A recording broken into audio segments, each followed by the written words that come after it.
Hey folks, tonight we're diving into a wildly risky, sometimes poetic, and often pukey medieval drunk adventure back when booze wasn't just for fun. It was safer than water, more reliable than a doctor, and way cheaper than confessing your sins. So before you get comfy, take a sec to like the video and subscribe, but only if you actually dig what I'm doing here. Also, drop a comment telling me where in the world you're watching from and what time it is right now.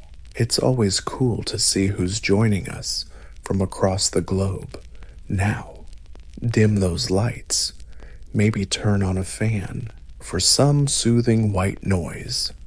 Let's embark on tonight's journey together. Imagine you're a 13th century European peasant. You've been slogging in the fields since sunrise. Your clothes are crusted with mud, your back aches, and you're parched. But instead of grabbing a glass of water, you do something your modern descendants would find utterly disturbing. You reach for a barrel of beer, and not because you're trying to get wasted. No, because water might just kill you. Medieval folks had a healthy, justified fear of untreated water. Rivers and wells were dumping grounds for trash, animal corpses, and sometimes unlucky travelers. Germ theory hadn't shown up yet.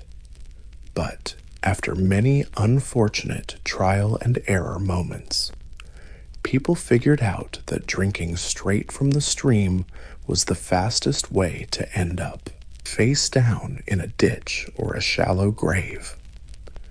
So what was the fix? Small beer, a low alcohol, lightly fermented drink made from grains, barley, and whatever yeast was hanging around.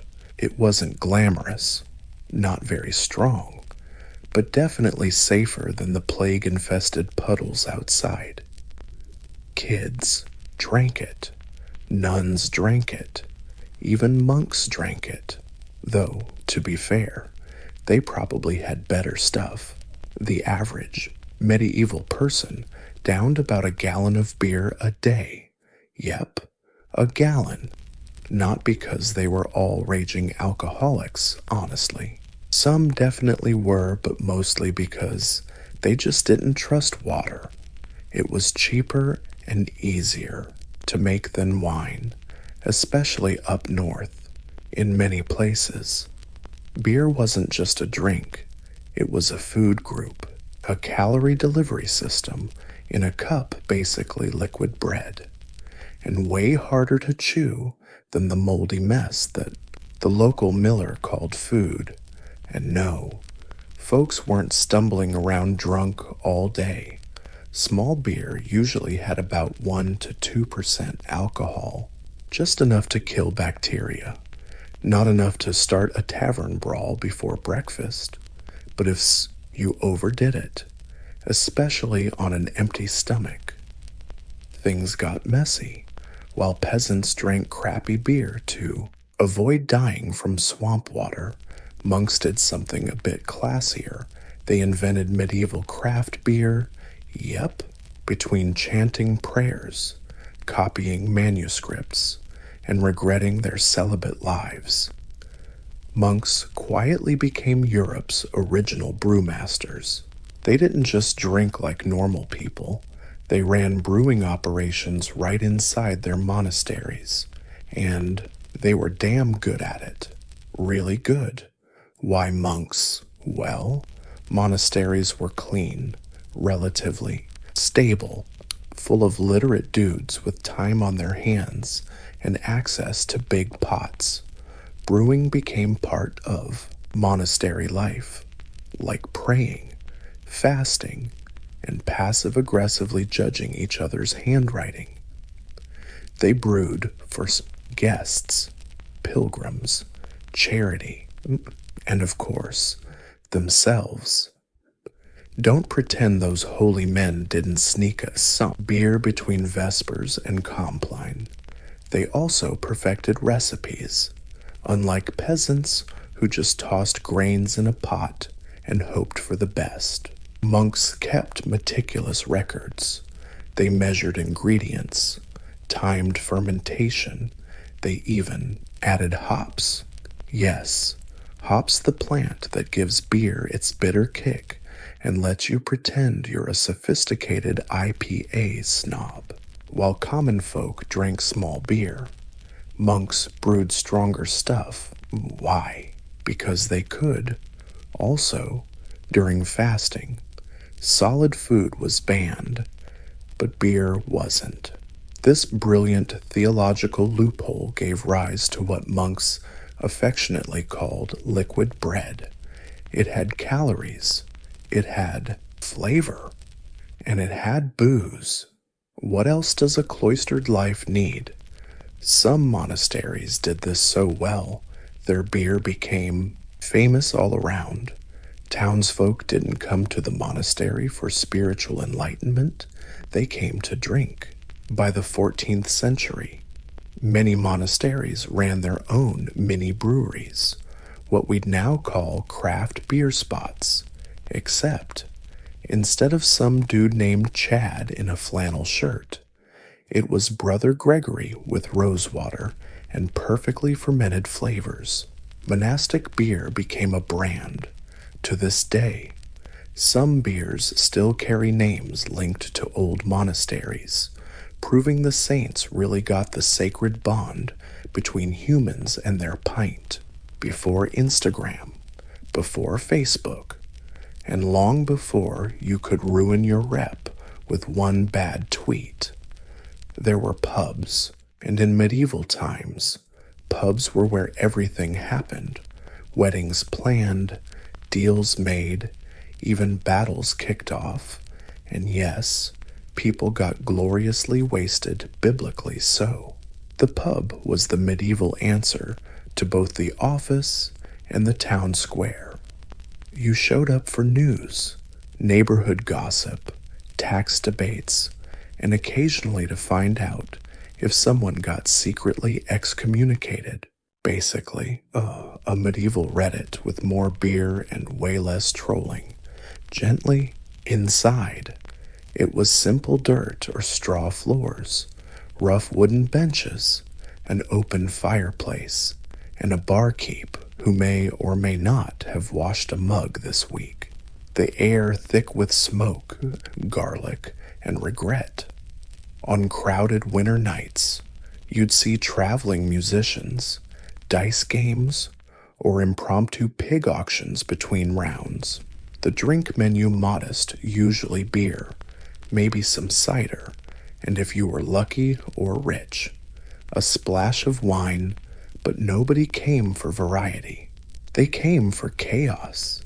In a society where most folks worked dawn to dusk in brutal conditions, the pub wasn't just a drinking spot, it was a pressure valve. It was also where social lines blurred for a while. Farmers mingled with merchants.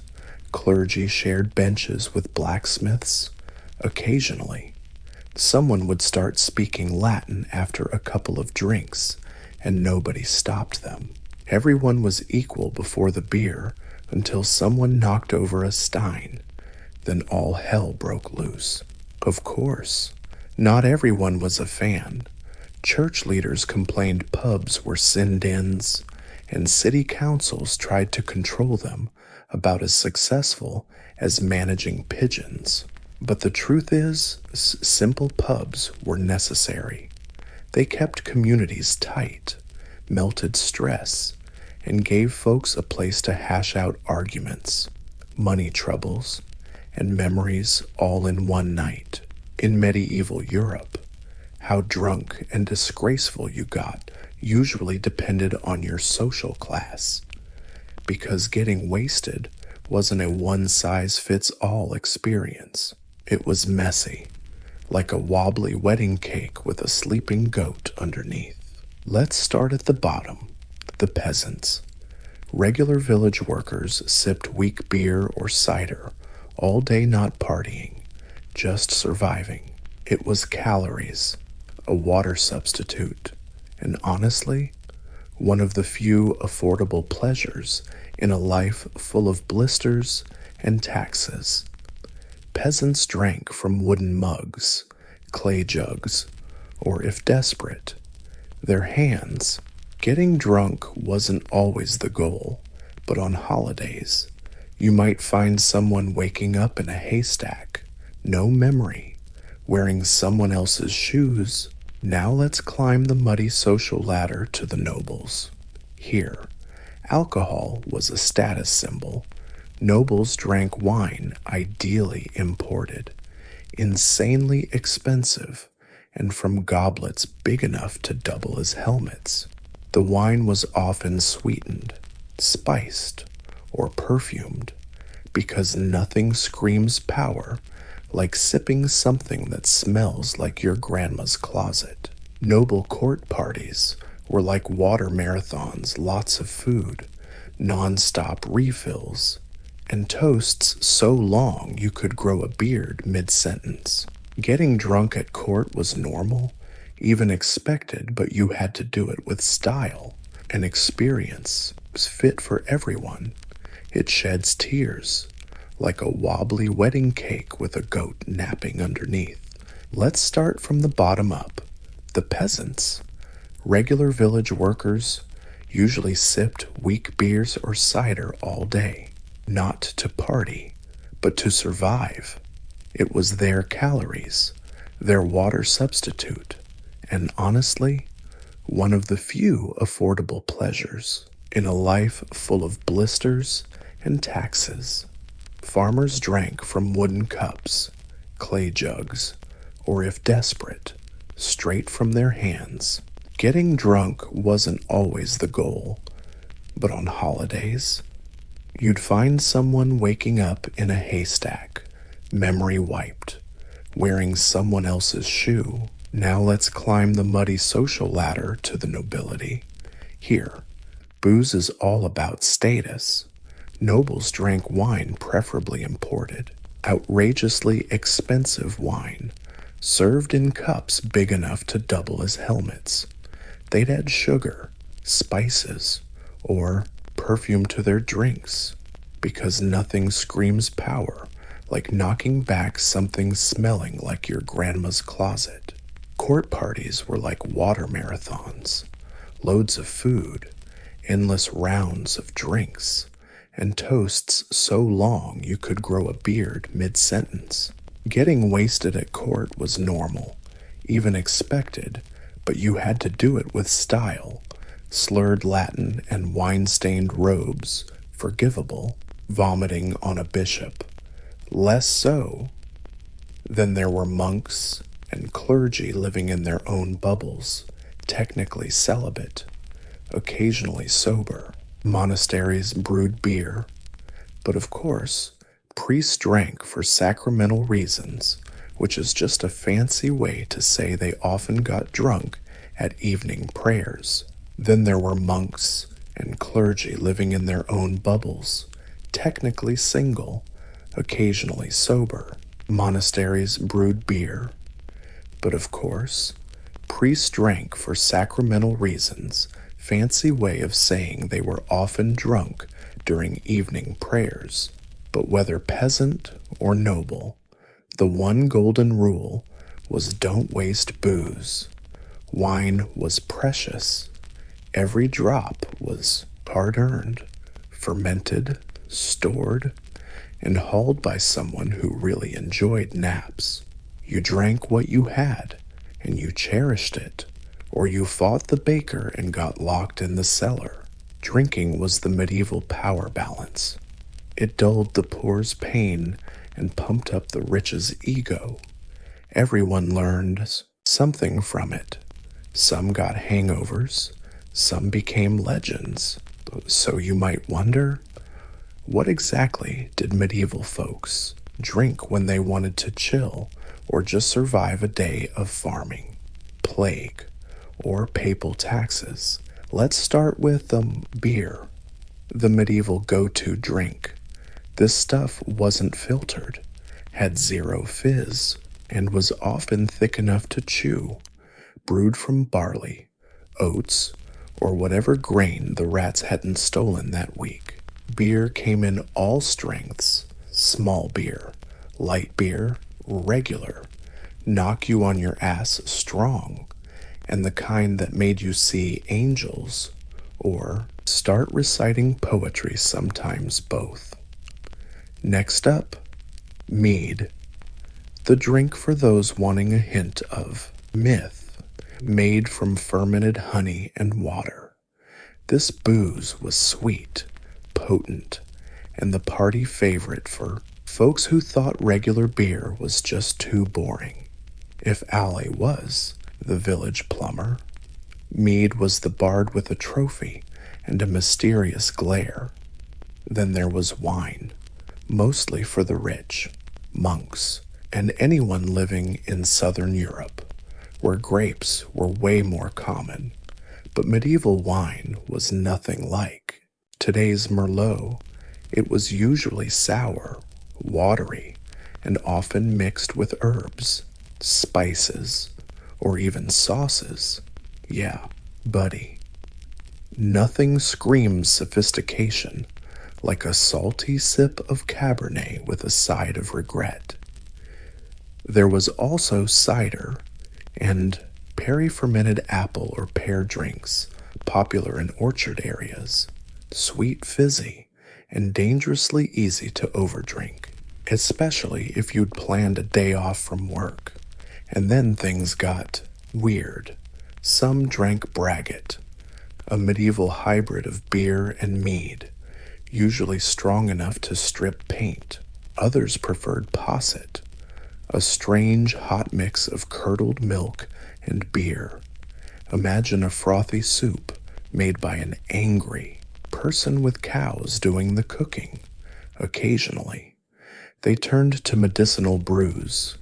Herbal-infused alcohol promised to cure everything, from headaches to demons. Did it actually work? Who knows? But after 3 cups, no one cared anymore. And finally, there was eggnog-like beer mixed with raw eggs for the brave and the about-to-puke crowd. Did it boost your strength? Maybe. Did it smell like something you'd regret? Absolutely, if you think medieval people drank a lot on regular days. You should see them at a party. This was not your grandma's polite dinner. It was all night. Consumerist raves, meat, music, partying, and a massive flow of alcohol. And drunkenness wasn't just accepted. It was basically built into the seating chart. Parties happened on any occasion: weddings, holidays, royal heir birthdays, the return of someone who didn't die on a crusade, or just because the Lord was bored and wanted to show off his new falcon-shaped goblet. Drinking started early. Wine or strong beer was poured by the gallon, and guests were expected to join in enthusiastically. Refusing a toast could be seen as rude, suspicious, or even unpatriotic. At some courts, that was basically treason. Toasts weren't just cheers. They were complicated rituals with speeches, blessings, and sometimes passive-aggressive poetry. And after every toast came more food, more drinks, and usually a bunch of terrible decisions. Nobles drank from elaborately decorated cups made of gold, silver, sometimes carved horn, because even getting drunk had to be a performance.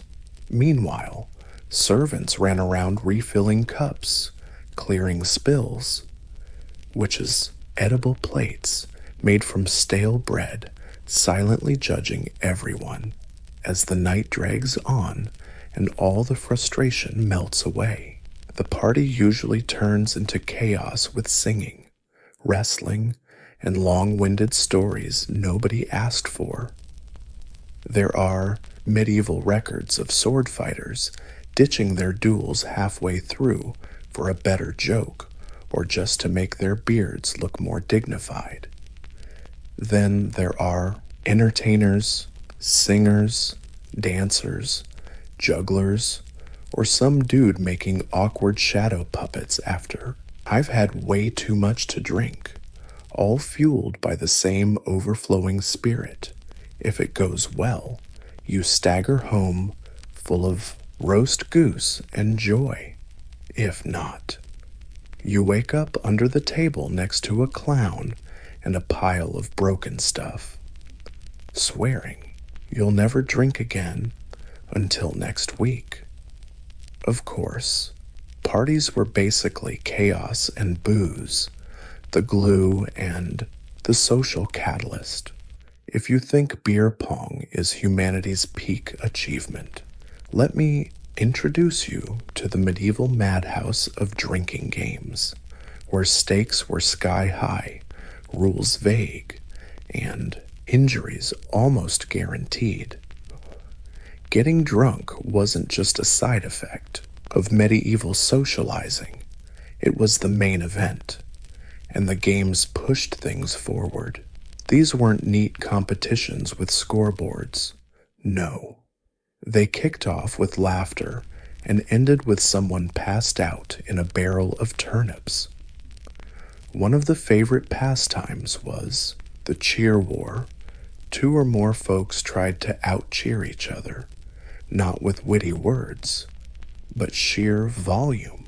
This game wasn't about poetry, but surviving each round without slurring your words to the king's goat.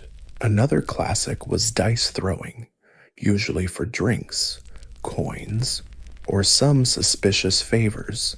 The dice were crude, often carved from bone, and the rules changed depending on who was sober enough to explain them, and if the game ended with accusations of cheating. Congratulations, you just invented the medieval bar fight, which we'll get to later. There was also the drink the most and fastest contest. Not a creative name, but wildly popular.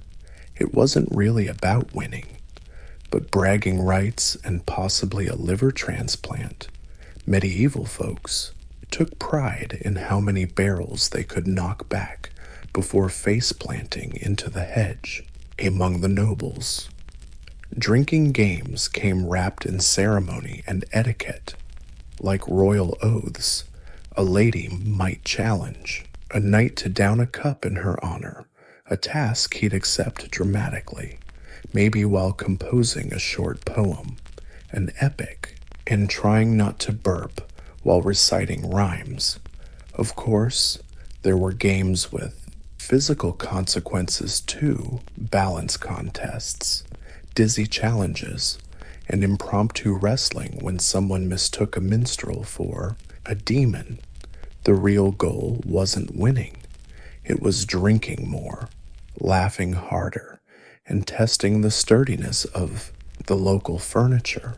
In medieval Europe, drinking was not just socially accepted, it was theologically endorsed. The church might have ignored taverns and bar brawls, but when it came to wine, things got holy. Let's start with the basics: holy wine. At every mass, the priest would raise the chalice, say a few sacred words, and bam, it was the actual blood of Christ, and then he'd regularly drink from this chalice, multiple times a week, sometimes daily. Now, priests didn't make their own wine barrels in the church, but the ritual meant drinking regularly and properly, all for salvation. And wine wasn't just for communion. Monasteries produced barrels of the stuff, technically for religious use, but somehow there was always enough left over for personal reflection. Monks kept detailed notes on their wines, praising the excellent fermentation quality, and sometimes ending sermons a little slurred. That's when you find saints who were basically party advocates. Saint Bridget of Ireland once Monks kept detailed notes on their wines, praising the exquisite fermentation and sometimes ending sermons a little slurred. That's when you find saints who basically sponsored partying. Saint Bridget of Ireland once prayed for an angelic keg. And yes, that's an actual quote. Legend has it, Saint Arnold of Swabia saved thousands by urging folks to drink beer instead of water during plagues. Science, nope. Lucky guess, absolutely. Even religious festivals were just excuses to drink. Christmas, Easter, saints' days, not just for prayers. They used these occasions to celebrate, sing, and warm their souls and veins with beer or mead. Pilgrims often stopped at monasteries where monks offered hospitality in the form of bread, a place to crash, and just enough booze to make the next leg of the journey spiritually questionable. And if you slept under the altar, well, you were just resting in the presence of the Lord. Sure, the church condemned drunkenness, but like most medieval rules, enforcement was spotty at best. A noble might get a stern sermon, a peasant might get thrown in the stocks, a monk he'd get reassigned to less cash-related duties. Honestly, in a world where beer was safer than water, there were always going to be abusers. Medieval society loved a good party and a buzz, but there were limits. Once you crossed from jolly drunk to screaming at goats and trying to climb fences, that's when the town's horses came into play. Yep, brutal punishments were the medieval combo of pain and public entertainment. These wooden contraptions clamped tight around your ankles, wrists, or neck, stranding you in the village square to endure weather. Hecklers, and sometimes even a very disgruntled sheep. Getting caught drunk in public wasn't rare. If you were noisy, rude, puked in sacred or strategic spots, or mocked a local bishop, you could find yourself humiliated at dawn. Punishment wasn't just physical, it was deeply social. Your friends, neighbors, even your nosy blacksmith's wife had to watch you squirm, sweat, and sober up in broad daylight. Kids might throw old veggies. Monks might mumble prayers. Someone would definitely say, "Seen it before." Ironically, you weren't always punished for drinking just for drinking badly. Nobles could booze themselves into comas at parties with no consequences. But if a cobbler tripped over a pig trough after 3 beers, suddenly it was a moral crisis. Authorities saw public drunkenness as dangerous, not because of the booze, but because it made people unpredictable. Slurred speech was fine, behind closed doors, but on the streets. That's how rebellions started, or worse, folk songs. Some towns even had beer tasters whose job was to make sure tavern brews weren't too strong, or at least not stronger than the mayor could handle. Still, public drunkenness was rarely a crime. It was a mild embarrassment, a social slap on the wrist. You weren't a criminal, just someone a bit too old-fashioned on a Wednesday night. And after a few hours locked up, you'd stagger out stiff, ashamed, and probably planning your next pub visit. This time, quieter, medieval hangovers were as awful as you think. No ibuprofen, no sympathy from neighbors. You woke up on a pile of straw, church bells ringing like Judgment Day, and a goat staring at you like, "Really? You passed out in my barn again." So, what did medieval folks do to cure a hangover? Well, first, they just got through it. You had things to do, responsibilities, no time to complain about your head feeling like a rotten watermelon. You just muttered something about sin and staggered back into daylight. But luckily, some actually tried real remedies.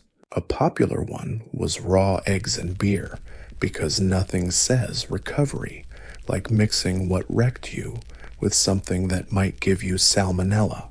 Others favored vinegar, or dill tea, or herbal infusions, usually grassy tasting and, funny enough, if you were lucky enough to see a doctor, and I use that term loosely, they'd talk about fluid imbalances and probably take some of your blood. Nothing cures a hangover faster than losing blood, right? Some people kept drinking. No joke. Hair of the dog isn't some newfangled thing. Seriously, it's not a joke. Medieval folks thought, well, I already feel like death. Might as well finish with a cup of warm salvation. Predictably, the church had a different take. Hangovers weren't just your body punishing you, they were God's punishment. The cure, repentance, maybe fasting.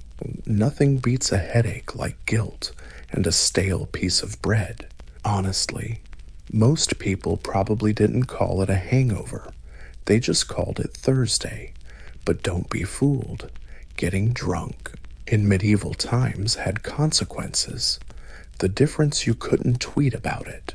You just got up, wiped the beer froth off your face, and hoped nobody remembered what you did with that money. At some point in history, someone invented alcohol, and about 5 minutes later, another guy got punched in the face with a mug.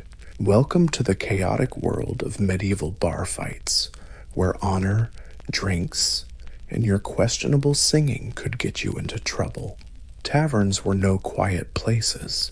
Loud, smoky, smelly, and packed with folks who spent all day digging ditches, shoeing horses, or arguing with the innkeeper, and now they could argue about anything. Spilled drinks, unpaid debts, rigged dice games, who had the better beard, whose cow got insulted, and sometimes, because someone thought that guy looked too French, that was actually a serious insult in some towns. No weapons allowed in taverns, but honestly, that rule worked about as well as no smoking signs in 1990s bars. Daggers, clubs, even walking sticks could become weapons if the argument got heated enough. And if no weapons, no problem. Oil tankers are heavy, and so are wooden chairs. Bar brawls ranged from quick shoves to full-on chaos smashing furniture. Sometimes the barkeep would step in. Other times, they just stood back, arms crossed, figuring out how many tables to rearrange come morning. Local cops usually didn't care unless someone died or some bigwig got hurt. If it's just two farmers awkwardly flailing in the corner while a guy keeps plucking his loot to deny everything, basically a Friday night. But if a noble or merchant joins in, suddenly the law shows up. Stocks are prepared. Or worse, you get fined a month's wages and banned from the pub. Basically, medieval exile. Despite the risks, fighting was part of pub culture. You came for drinks and laughs. Sometimes you got both. Sometimes you left with a black eye and a story you definitely can't tell your grandma. Drinking in medieval times wasn't just a guy thing. Actually, if you walked into a tavern or bought ale from a street stall, chances were a woman brewed it, sold it, and might dump it on your head if you got too drunk. The brewer's wife, one of the most famous yet underrated figures in medieval booze culture, showed up.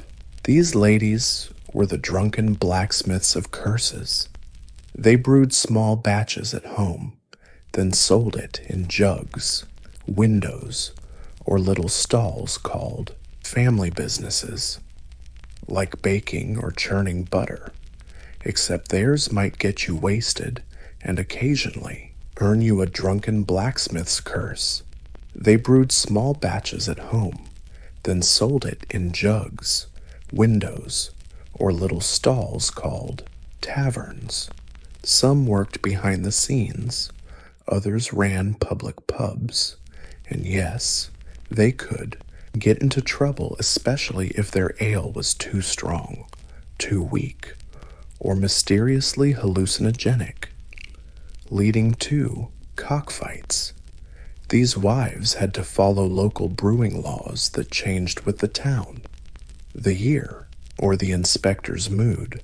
Prices were legally fixed, so if a brewmistress charged too much or watered down her stuff, she could be fined, publicly shamed, or forced to wear a paper hat declaring her a terrible brewer. Yep, really. Then there were the serving girls in the pubs, pouring drinks, wiping tables, and trying to dodge a certain Oswald with 3 teeth and too many hands wandering around. These women had to be tough, quick, and smooth talkers. Some just wanted a paycheck. Others flirted for bigger tips. A lucky few married rich, drunk men and retired early medieval dream life. But women didn't just stand behind the bar. They drank too, especially at festivals, weddings, or after dealing with 8 kids and a stubborn cow. Drunkenness wasn't exactly encouraged for women, but it happened, and if the beer was good and the night long, a lullaby or two made perfect sense in medieval times. If you were sick, hurt, or just looked a bit off, someone handed you booze, maybe a priest, maybe your barber surgeon, maybe your grandma. Rest easy. Medieval medicine's go-to fix was a stiff drink, and honestly, sometimes it helped. Not because alcohol cured anything, but when you're dizzy, feverish, or bleeding from a jousting accident, a few cups could dull the pain. Welcome to medieval healthcare, where booze was your painkiller, disinfectant, sedative, and sometimes breakfast. Doctors and heavy lifters were prescribed wine and beer. If you had a cold headache, warm red wine helped. Digestive issues, mint wine was served in a medieval hollow cup with a prayer. Even monks brewed herbal remedies. These were strong, sweet, syrupy concoctions flavored with digestive issues.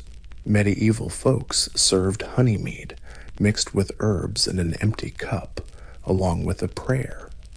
Because why not add a sprinkle of hope to your hangover? Even monks whipped up herbal concoctions to cure ailments. These were potent, sweet, syrupy brews flavored with wormwood, sage, or basically anything in the garden that looked vaguely medicinal. Today, we call that digestion. Back then, they called it medicine and just hoped you didn't kick the bucket. One particularly bold cure was soaking herbs in strong booze, then drinking it to cleanse the body. Whether it cleansed anything besides your dignity is still up for debate. But hey, you stopped complaining, probably because you were passed out or numbed on the battlefield. Alcohol was. It stung like hell and distracted you from the guy charging at you with what used to be a farming tool. Sometimes they gave patients a shot of hard liquor before chopping off limbs. Sometimes they were the patients, just passing around the bottle. But medieval folks didn't just use alcohol to treat wounds.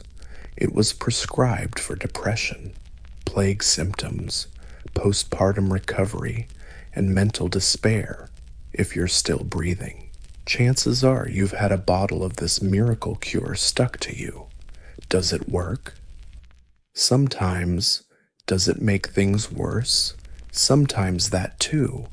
But hey, in an era when bloodletting was science and leeches were basically co-workers, at least booze was a pleasant kind of wrong.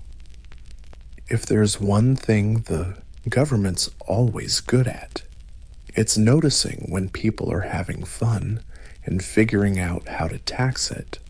And in medieval Europe, alcohol was no exception. Drinking wasn't just a pastime, it was an economic engine. Brewing, selling, and serving booze created jobs, generated revenue, and gave local authorities yet another reason to pass unnecessary laws. Some towns even had alaconners, official tasters who checked if the beer was tasty, legal, and properly fizzy. Not a bad gig. If you don't mind getting gout, taverns needed licenses to operate, though what counted as a license varied wildly. In some places, it was a stamped document. Elsewhere, it was just a verbal deal with a local official and an onion sack as collateral. But if you served beer without permission, you could get fined, shamed, or shut down faster than a bad solo heist. Prices were regulated too. Yep, beer prices were capped. Authorities posted beer prices on wooden boards, and tavern owners selling over that price theoretically got fined. In reality, if your beer was strong enough and your cousin worked in the mayor's office, things got flexible. Then came the taxes: allay tax, wine tax, malt tax. In some spots, they even taxed the cups. Imagine getting fined because your drinking vessel was too fancy. Welcome to medieval capitalism. Of course, monasteries and nobles usually got tax breaks, because nothing says holiness like not paying taxes on your barrels. Meanwhile, peasants paid tax on every batch of tea brewed for family gatherings, even if it tasted like sad tap water. Family gatherings, even if it tasted like sad tap water. But these rules didn't stop people from drinking. They just made them more creative. Some taverns ran unofficially. Some brewers sold off the books, and the others just bribed the right folks and hoped nobody audited too closely. The result? A booming underground booze economy, built on loopholes, rumors, and the human urge to have a pint after a long day. In short, medieval alcohol wasn't just social, it was business. And business was booming by the late Middle Ages. How people drank and what they drank started changing slowly, subtly, and with way fewer pigs roaming taverns. One big change came with the arrival of stronger spirits. Distillation, the magical process turning booze into something that could clean wounds and erase memories, got more refined by the late Middle Ages. This gave birth to the earliest versions of spirits: aquavit, eau de vie, and other dangerous drinks that made beer look like toddler juice. At the same time, international trade expanded. Exotic spices, new brewing techniques, and eventually sugar and rum made their way into Europe. With every imported shipload, drinking culture evolved too. Beer started losing ground to wine and spirits, especially among the rich folks who now, booming economy, illegal booze abuse, all built on loopholes, rumors, and humanity's desperate need for a cold drink after a long day. In short, medieval alcohol wasn't just social, it was business, and business was booming by the late Middle Ages. How people drank and what they drank began to change slowly, subtly, and with way fewer pigs hanging out in taverns.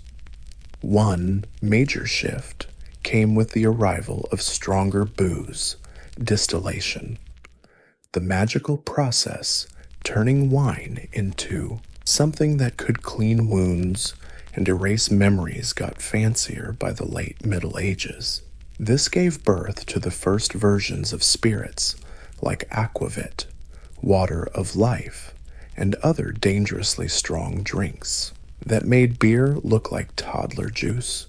Meanwhile, international trade expanded, exotic spices, new brewing tricks, and eventually sugar and rum made their way into Europe. With every cargo ship, drinking culture evolved. Beer began losing ground to wine and spirits, especially among the rich folks, who now wanted to sip imported red wine and pretend they were part of the Renaissance scene. Taverns got an upgrade too. By the 16th century, some had evolved into inns and public houses, the earliest versions of pubs. Drinking wasn't just an after-work hobby anymore. It became a structured part of travel, politics, and even mail delivery. Yep, medieval messengers often drank on the job. And then the Reformation came along and threw cold water on that party, and threw a cold bucket of guilt on a bunch of folks. Reformers like Calvin and Knox were not fans of public drunkenness. Suddenly, drinking turned into a moral battlefield, and taverns got blamed for all sorts of sin, laziness, and even suspicious violin games.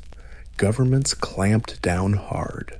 More licensing laws, higher taxes, public drunkenness started to be seen as a crime, but the craving for a good drink never went away. It just got clever. Elite drinkers got squeezed out by guilds and inefficient breweries. Booze was now managed by government-appointed officials. Spirits became the trendy choice at court. Slowly, drinking shifted from a daily need to a social choice. Medieval times gave way to the modern era, and while we got better hygiene, cleaner water, and fewer rashes, we also started to forget just how deeply booze was tied to survival, celebration, and social life for centuries. In ancient Babylon, love wasn't this sweet, natural feeling. It was war, and like any war, it needed strategy, spells, and sometimes the help of a very annoying demon. Babylonian love magic didn't shy away from the supernatural. If you couldn't win someone's heart with charm, you'd write their name on a cursed clay doll and bury it by their doorstep. Just that was enough leverage. Why bother with roses when you've got soul-binding spells? Babylonians believed love could be summoned or controlled through rituals and prayers. Stone tablets from Mesopotamia's archives describe magic where priests or witches would call on Ishtar, goddess of love and war, to bend the target's will. Ishtar wasn't some gentle harp player. She once destroyed an entire mountain range just because someone dumped her. Yep, she knew a thing or two about revenge and passion. Some spells used hair, nails, clippings, or drops of blood organic stuff to connect the lover's soul to the spellcaster. These could be burned in a small fire, dissolved in oil, or wrapped in cloth bags. These bags were then buried under doorsteps or hidden in beds to warm the heart of the desired one. That warming sometimes led to obsession or even madness. But hey, what's love without some side effects? Not just about attraction. Babylonian texts also mention apotropaic magic designed to ward off unwanted suitors or kill a rival's sexual appeal. In one particularly nasty spell, a woman begged the gods to make her rival's breath smell like a corpse. Subtle, effective, and guaranteed to ruin any moonlit moment. The mix of sexual desire and divine manipulation created a culture where love was a battlefield full of ashes, honey, blood, and whispers. You didn't just hope someone loved you.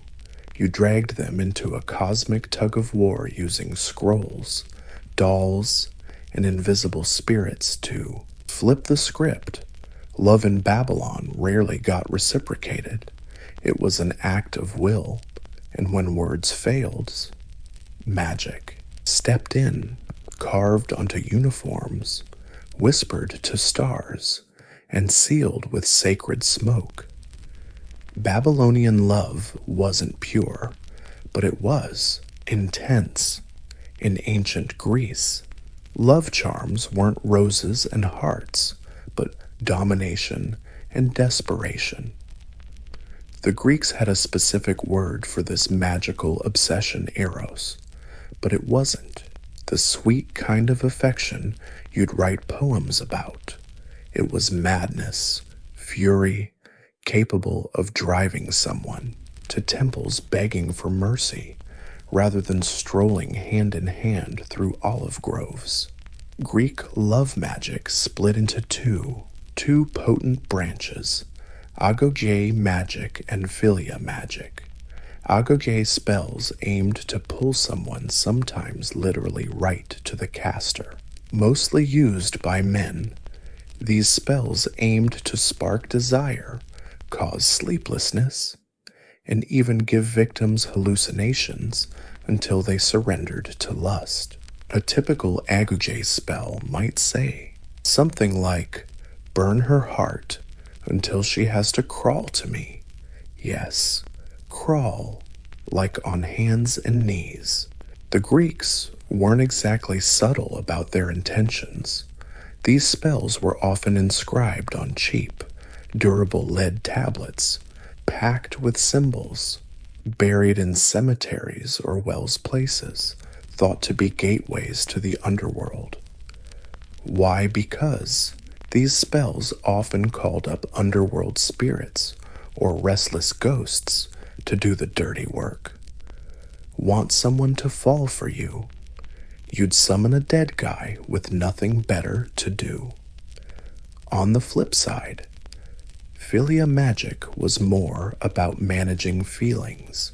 These were mostly used by women to keep peace in marriage or keep an eye on their sneaky husbands.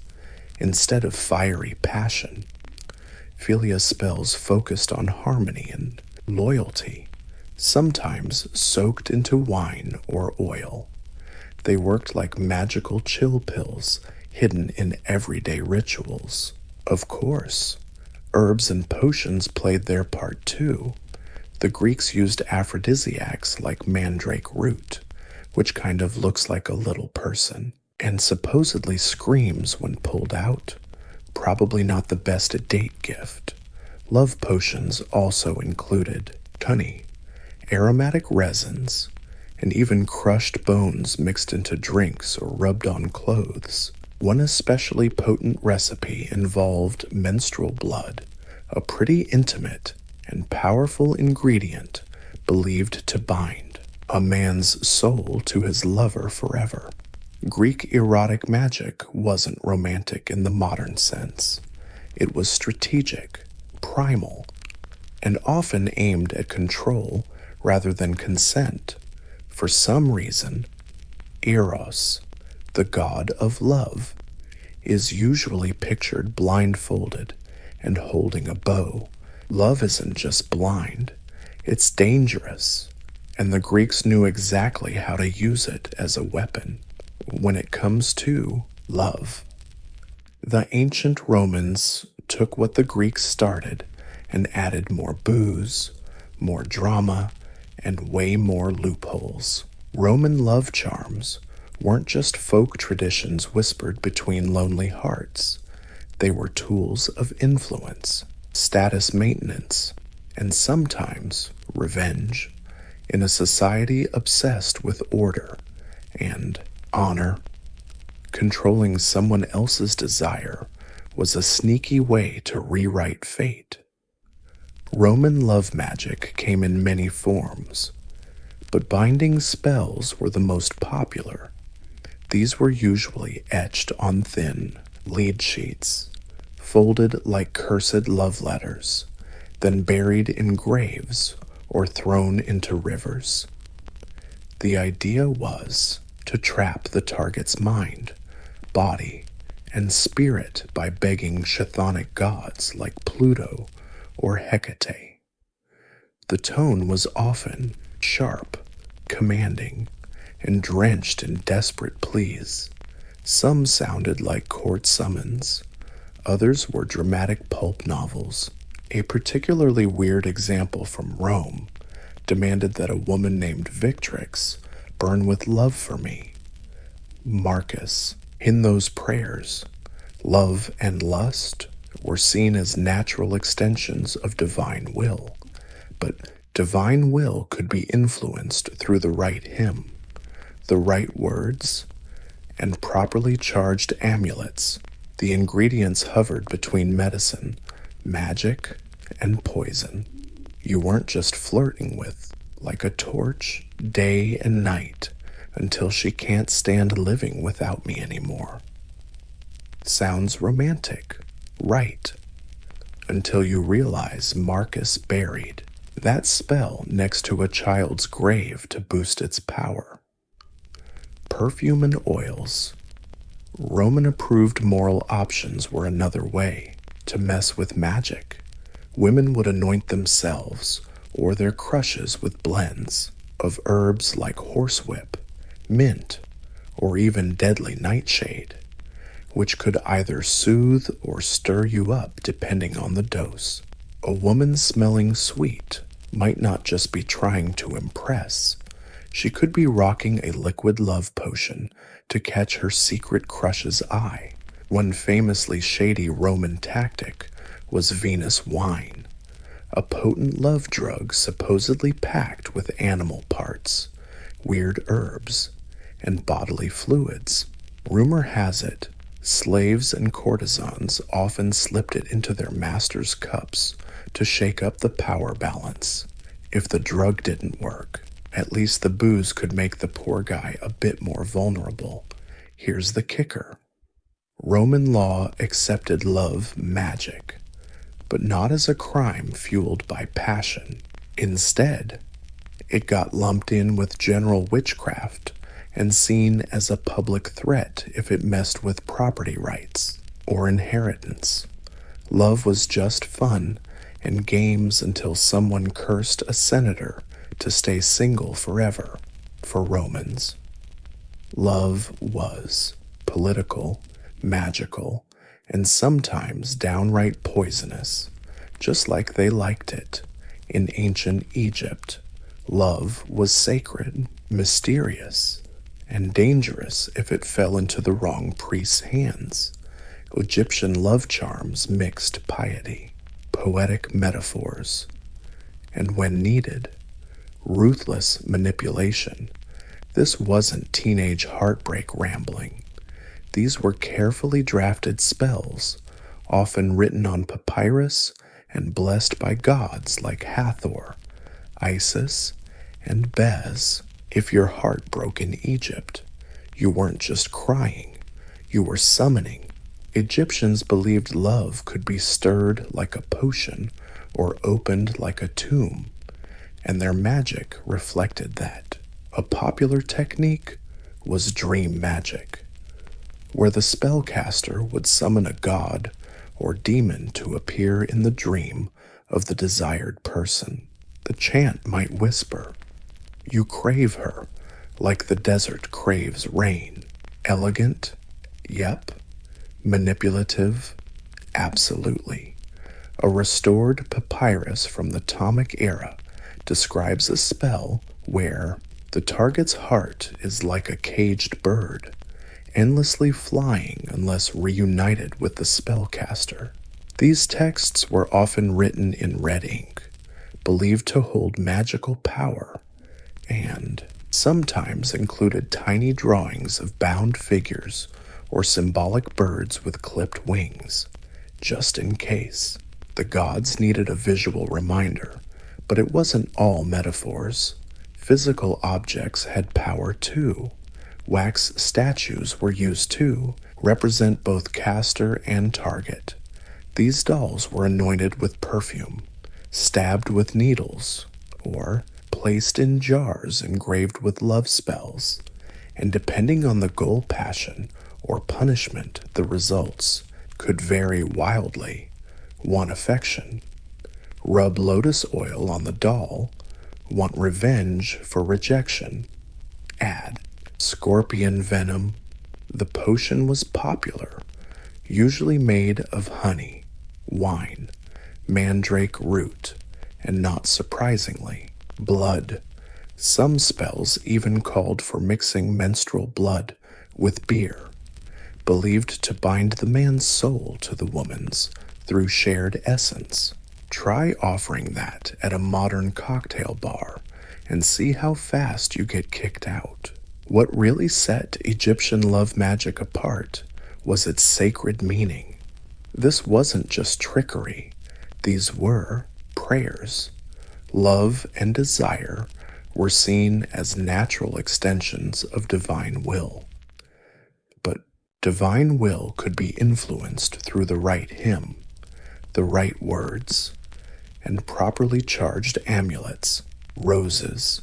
You were slipping them a cocktail of hallucinogens, animal parts, and sometimes your own bodily fluids, if sacred intentions could be influenced through the right hymn, the right words, and properly charged amulets. These ingredients danced on the line between medicine, magic, and poison. You weren't just wooing someone with roses.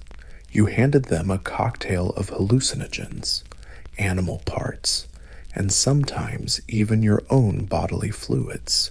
If modern dating is complicated, at least it doesn't involve mummy dust. In ancient love magic, ingredients weren't picked for smell or taste. They were chosen for symbolic and spiritual power. The stronger or grosser the object, the more mojo it supposedly packed. Hair, fingernails, spit, and menstrual blood were go-tos because they carried personal essence. To bind someone, you needed a piece of them or of yourself. But some recipes went way beyond personal bits. In Babylon, love spells sometimes called for lion skin scraps, crocodile fat, or feathers from nocturnal birds, those creepy creatures caught between worlds. In Egypt, scorpion venom might be rubbed on amulets or mixed with aromatic myrrh to stir up desire and fear all at once. In Rome, they sometimes used ashes from burned remains, or creepier yet, bones of executed criminals. If love couldn't be earned, it was stolen from the land of the dead. There's a particularly bizarre Greek recipe involving bat bones, crushed with honey and wine, placed under an Aphrodite statue by moonlight. Drink that concoction, and your crush will go nuts with desire. Of course, they might just go nuts. Period. A lot of these potions blurred the lines between aphrodisiac and poison. Belladonna, Mandrake, and Deadly Nightshade were popular picks. Taken right, they eased you into emotional openness. Taken wrong, well, let's just say eternal love might be tombstone level eternal. While men often used love charms to spark lust, women preferred sneakier moves, love spells woven into clothes, cooking magic, or herbal charm bags made of silk. They'd hide these under pillows or hang them beneath beds.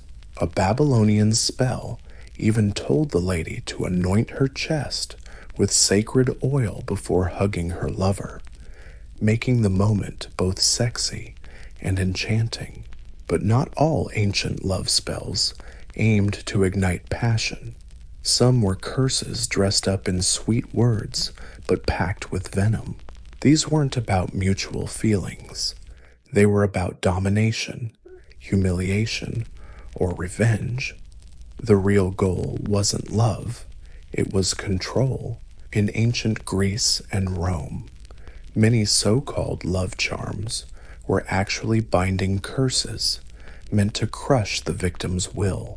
They might sound sweet, may she think of no man but me, but their methods were downright sinister.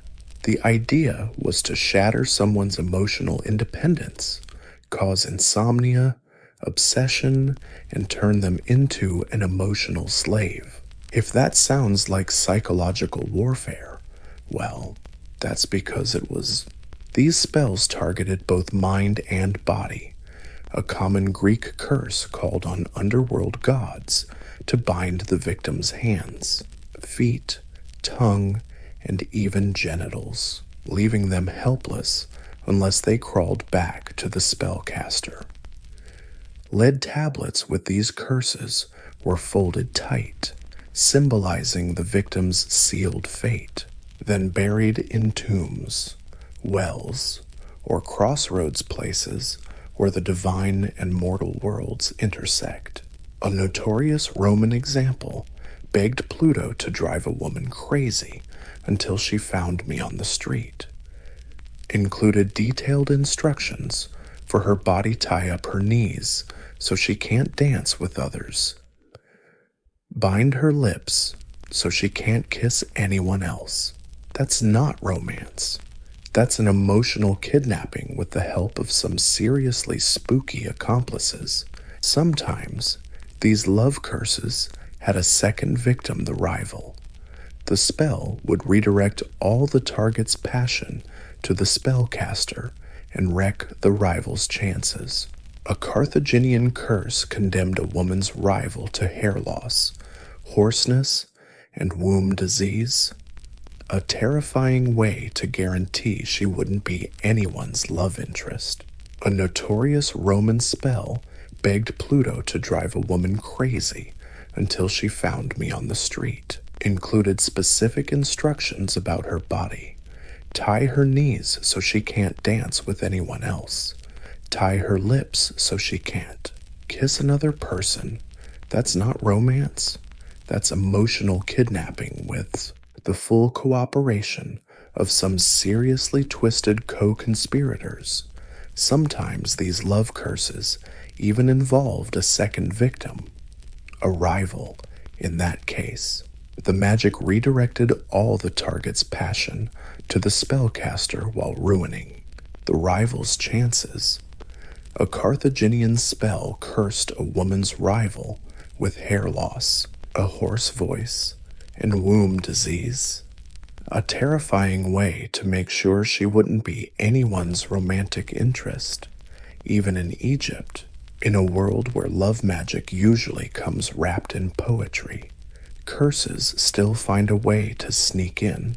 Some spells call on lion-headed gods to shred the peace right out of the target's mind until they give in.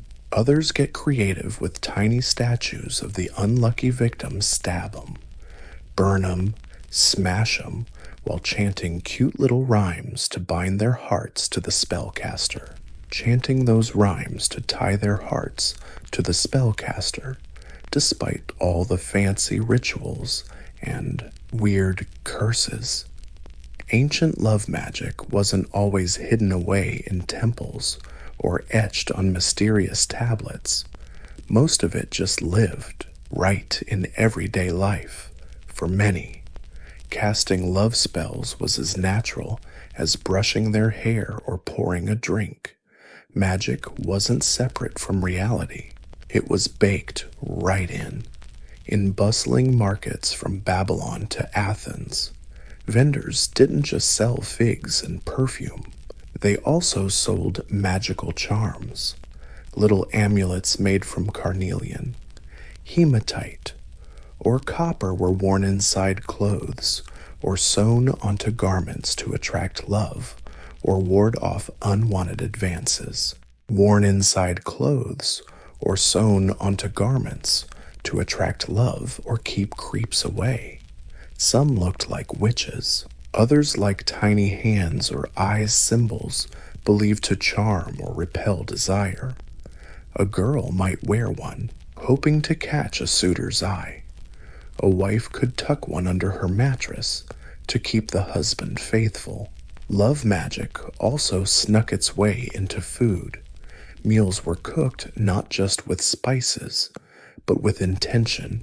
In Rome, women often stirred aphrodisiacs into sauces, poured honeyed herbal wine, or served bread kneaded with spells. An Egyptian amulet required the user to breathe into the cooking pot and say their lover's name 3 times. Dinner turned into a slow seduction, every bite a step closer to enchantment. Even makeup wasn't safe. Ancient Greek women ground special herbs into eyeshadow or lipstick, believing it made their gaze irresistible.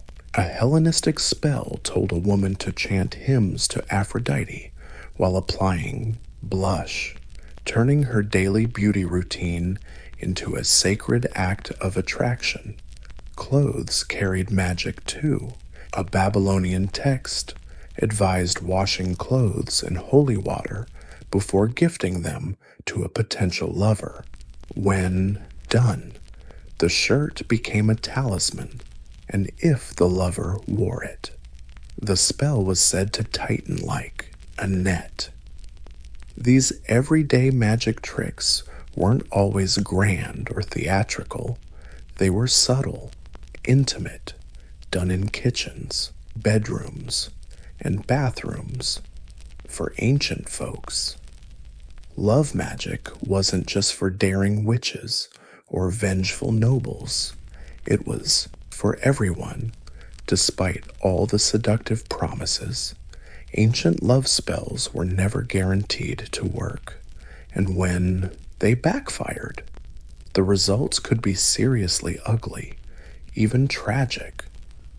While many spellcasters dreamed of a happy ending, magically engineered by their efforts, ancient texts and warnings said love magic often unfolded in surprising and scary ways.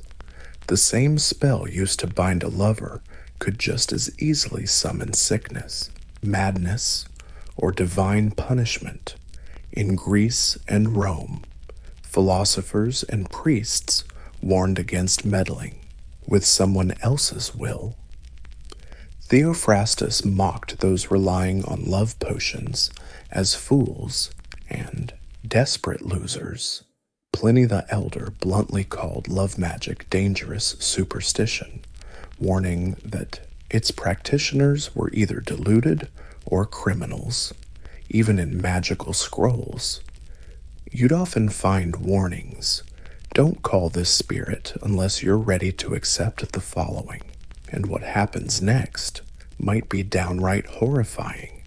A Roman legend tells of a man who went mad from a failed spell. He wandered the Streets at night, calling out the name of a woman he no longer recognized. In another tale, a woman used a potion to ensure her husband's fidelity, only to become the target of his obsession when he turned violent and paranoid, believing she was unfaithful. Despite her original intentions, some spells even warned that the gods might turn against the user. In Egypt, calling on Hathor or Isis without the proper offering could anger the goddess, bringing misfortune instead of romance. One found scroll said, if she doesn't want to love you, to bring misery instead of romance. One scroll warned, if she doesn't want to love you, your heart will ache tenfold. Yeah, that line's ancient. Stop forcing it, please. The targets also fought back. A woman caught in the crossfire could hire a counter wizard to undo the original curse or hex the spellcaster herself. These magical battles could escalate into full-blown curse wars, with spells flying both ways, sometimes dragging on for years.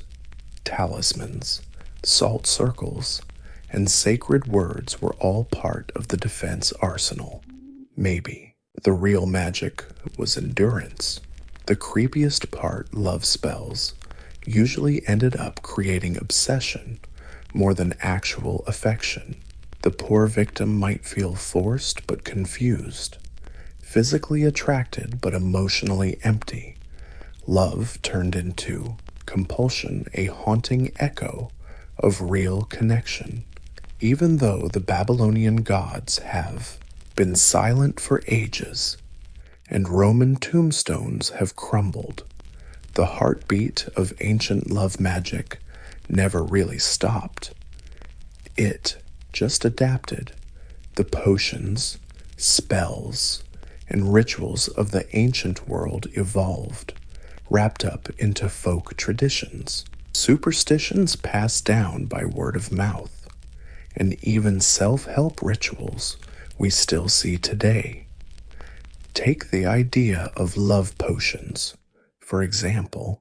While modern science laughs at aphrodisiacs, supplement aisles are still packed with boosters, promising to ramp up your appeal, deepen intimacy, or just make you naturally irresistible.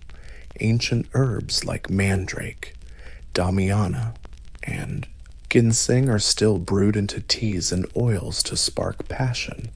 We might not be begging Venus or Ishtar anymore, but the desire to bottle up love is alive and kicking. In some parts of southern Italy, folk traditions still echo the magic beliefs of the Romans and Greeks. Red ribbons tied under mattresses, herbal sachets hidden in clothes, and spells passed down from grandma reflect rituals once performed in ancient temples and street corners. In some Middle Eastern and North African regions, fragments of Egyptian and Mesopotamian love magic survive in discreet amulets or cooking chants. Even pop culture keeps ancient love magic alive. Movies, books, and songs often show love-struck lovers, whether it's a vampire bound by a blood oath or a potion slipped into a wine glass at the right moment. The story of the love spell gone wrong remains a favorite plotline, echoing old warnings that passion forced by magic can lead to chaos. Stranger still, modern psychology has found parallels between spells and old tricks used to boost attraction, mimicking body language, using scents to trigger emotional memories, or timing confessions to maximize emotional impact. Were ancient spellcasters just primitive psychologists in disguise, wrapped in sacred words and dramatic rituals? Today, Love charms are still sold online, just dressed up in pastel branding and witchy aesthetics.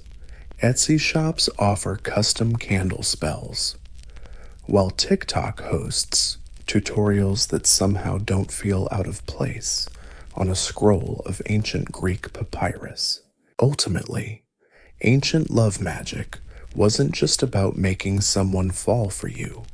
It was about reclaiming control when faced with desire, that urge, timeless, desperate, and beautiful, still lingers with us.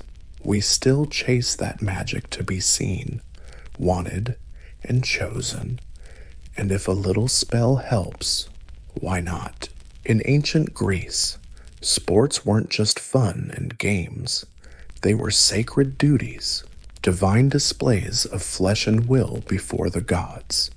There's no better example than the Olympic Games, first held in 776 BC at Olympia, a holy site dedicated to Zeus. For over 1,000 years, Greeks from city-states across this Greek world gathered every 4 years, not for politics or war, but to chase immortality through strength and courage. These games weren't your average competitions. Athletes trained for months, sometimes years, under the watchful eyes of coaches, priests, and even philosophers. Before competing, they swore an oath to Zeus, promising they were prepared, honestly, and wouldn't cheat. This wasn't just for show.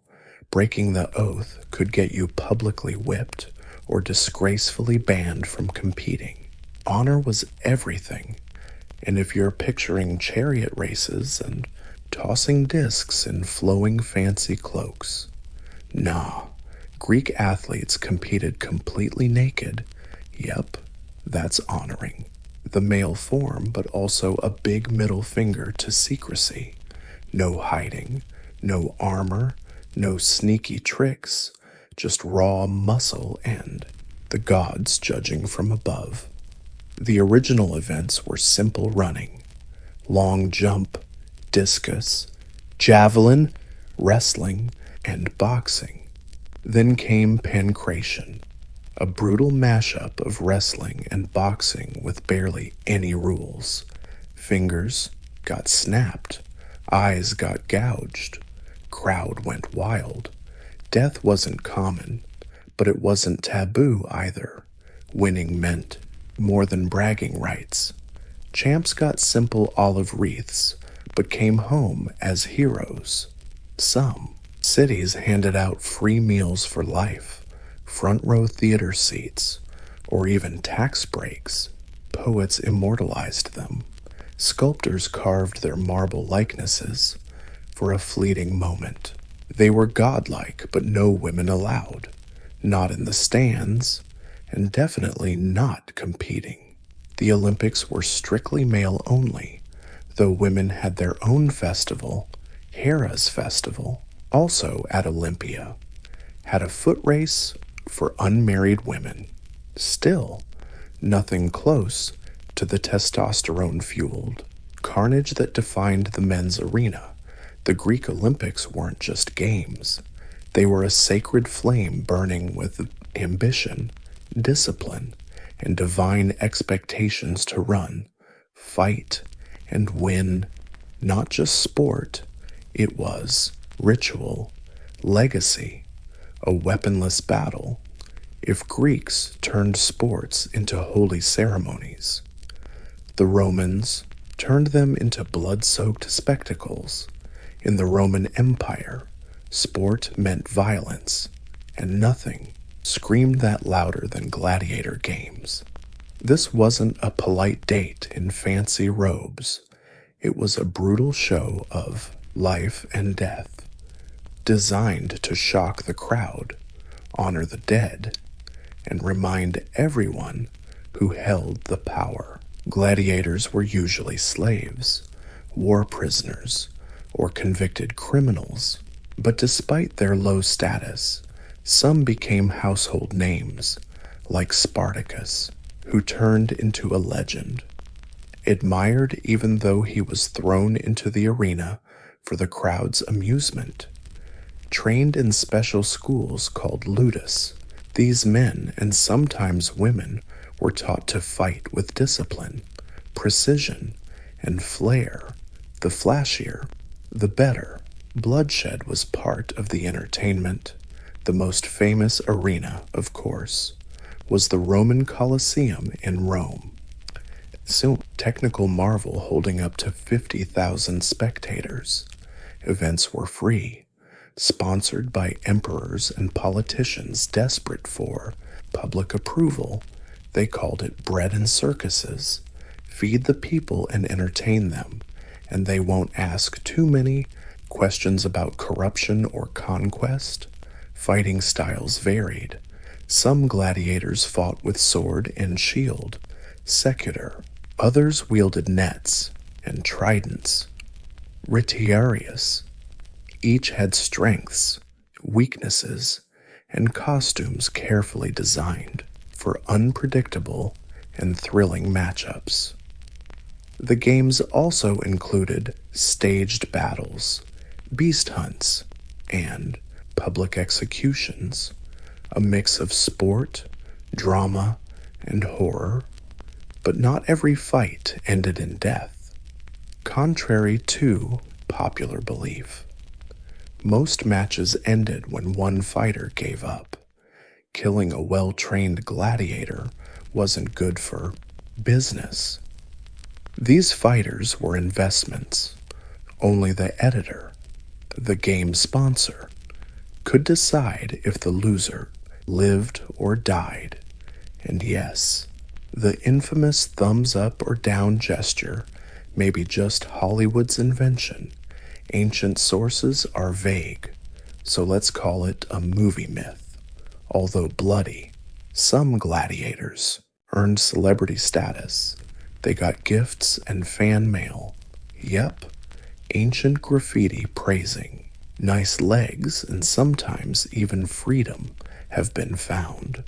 Retired gladiators could become trainers, bodyguards, or nice thighs, and sometimes even freedom.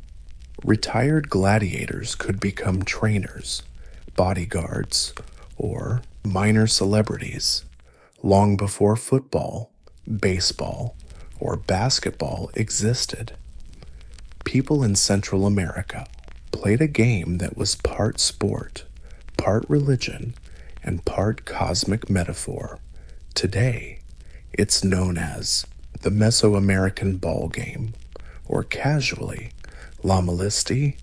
This wasn't your weekend hobby. It was a sacred rite, a political tool, and sometimes a death sentence. The Olmecs and Aztecs played it with a heavy rubber ball, sometimes tipping the scales at 4 kilograms. Players had to keep the ball moving using only hips, elbows, knees, or thighs, hands forbidden. The goal changed by region and era, but often you had to smack the ball through a stone hoop mounted high on the court wall. Considering the ball's size and body part restrictions, scoring was basically a miracle. These courts, called Pocarinas, looked like giant capitolations with sloped sides, usually surrounded by carvings of gods, warriors, and sacrifice scenes. Not your average playground. These were stages where gods and humans collided, and this wasn't just about winning or losing. The game had deep symbolic meaning. It stood for the eternal battle between life and death, day and night, gods and the underworld. In some myth versions, the game reenacted the journey of the heroic Maya twins from the Popol Vuh, who descended into hell and fought death itself. The most controversial part, the sacrificial rituals, contrary to popular belief. Not every game ended with death, but many important matches, especially religious festival ones, did. The sacrificed weren't always the losers. In some elite contexts, the winning team's captain was seen as a noble offering to the gods, theoretically earning divine favor through death. Others argued it was the losers who paid the ultimate price. The cosmic justice on public display here was undeniable, loaded with cultural weight. It wasn't mere entertainment. It was theology in motion. The rubber ball's thud echoed through temple plazas, beating with faith, identity, and power, talking physical activity. Ancient Egyptians blended entertainment, ritual, and prepping for the afterlife. Sports weren't just fun and games. They mirrored cosmic balance, royal authority, and divine order. No giant public arenas like the Greeks or Romans, but Egyptian society nurtured a sports spirit charged with meaning in every move. Wrestling was probably the most documented ancient Egyptian sport. Tomb paintings over 4,000 years old show young men grappling, pulling off moves that wouldn't look out of place in modern judo. These weren't staged shows. They were serious training drills emphasizing discipline, coordination, and balance. Wrestling often trained soldiers and elite guards, but it also carried ritual meaning, symbolizing the eternal struggle between order, ma'at, and chaos. Archery was also a big deal, especially for pharaohs. Images of rulers shooting arrows from chariots, sometimes on the move, weren't just skill records but political propaganda. A strong pharaoh was a god-approved one, and archery skills proved divine favor and readiness to lead. At festivals, kings sometimes showcased their power by shooting arrows through bronze rings surrounded by cheering priests and nobles. Boat races held a special place in ancient Egyptian life, especially along the Nile. Youth crews competed in ritual regattas, their synchronized rowing showing discipline and unity. These weren't just sports events. They honored gods and reenacted legendary journeys like the sun god Ra's trip across the sky. For Egyptians, sports like tug-of-war, leapfrog, and rhythmic dance games were both fun and community builders. Kids practiced balance and flips, while workers stayed fit with, symbolizing the eternal struggle between order, ma'at, and chaos. Archery was also a major sport, especially for pharaohs. Images of rulers shooting arrows from chariots, sometimes while moving, weren't just records of skill, they were political propaganda. A strong pharaoh was one favored by the gods, and mastering the bow was proof of divine approval and a commander's readiness. During festivals, kings would sometimes show off by shooting arrows through bronze rings surrounded by cheering priests and nobles. Boat races were a big deal in ancient Egypt, especially along the Nile. Youth teams competed in ritual regattas, rowing in perfect sync to show discipline and unity. It wasn't just sport. They honored the gods and reenacted legendary journeys, like Ra's trip across the sky. For Egyptians, sports like tug-of-war, leapfrog, and rhythmic dancing were both fun and community building. Kids learned balance and flips, while workers stayed fit through daily chores. Festival games often served to bond communities and religion, mixing sweat with spirituality. Interestingly, Egyptian women participated more than in many other ancient cultures. Murals show female dancers and gymnasts performing at parties and rituals, often celebrating fertility and sacred femininity. These performances weren't competitive in today's sense, but they were athletic, graceful, and loaded with symbolism.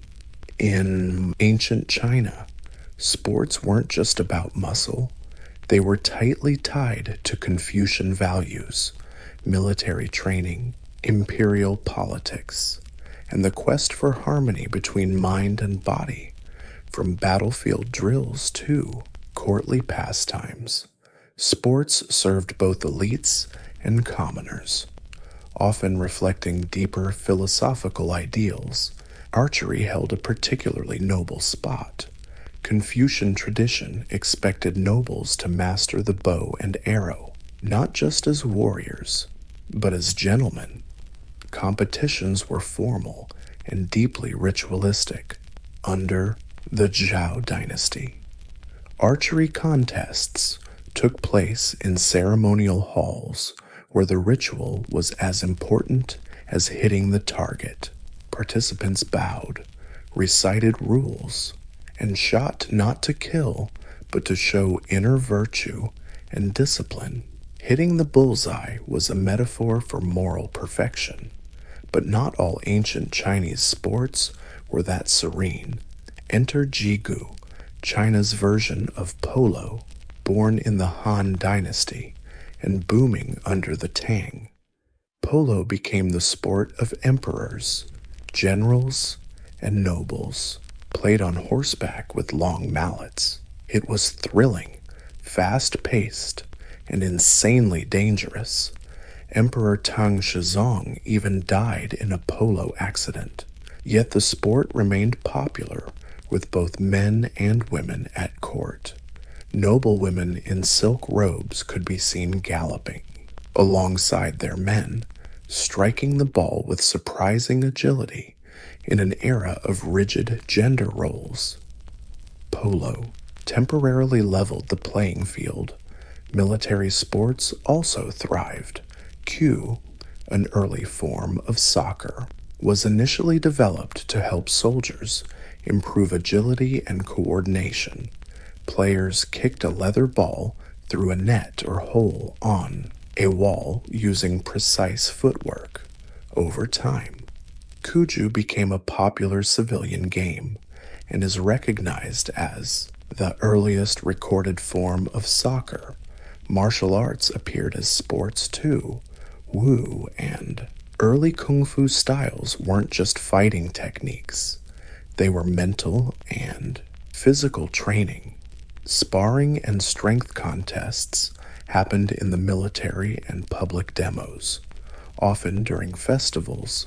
Even games like chess and Go were seen as mind sports, testing strategy, foresight, and emotional control. An ideal athlete wasn't just strong, he was balanced, restrained, and morally upright. Over in the ancient Near East, stretching from Mesopotamia to Assyria, Persia, and beyond, sports rarely amounted to just fun and games. Athleticism often reflected power, divine favor, and military readiness. Physical feats weren't just individually praised, they were part of public rituals, royal image building, and imperial culture. In Mesopotamia, the earliest known urban civilizations developed plenty of physical activities, although they didn't formalize sports like the Greeks did. For example, wrestling played a big role in Sumerian art and literature. The Epic of Gilgamesh describes the hero wrestling a wild man in a brutal fight so intense it shakes the city's foundations, only for the two to become lifelong buddies. Wrestling wasn't just a sport, it symbolized raw strength, dominance, and mutual respect among equals. Kings were expected to be physically formidable. Assyrian and Babylonian rulers often commissioned reliefs, showing them hunting lions or leading military drills. These weren't just for demanded reliefs, showing them hunting lions or training for war.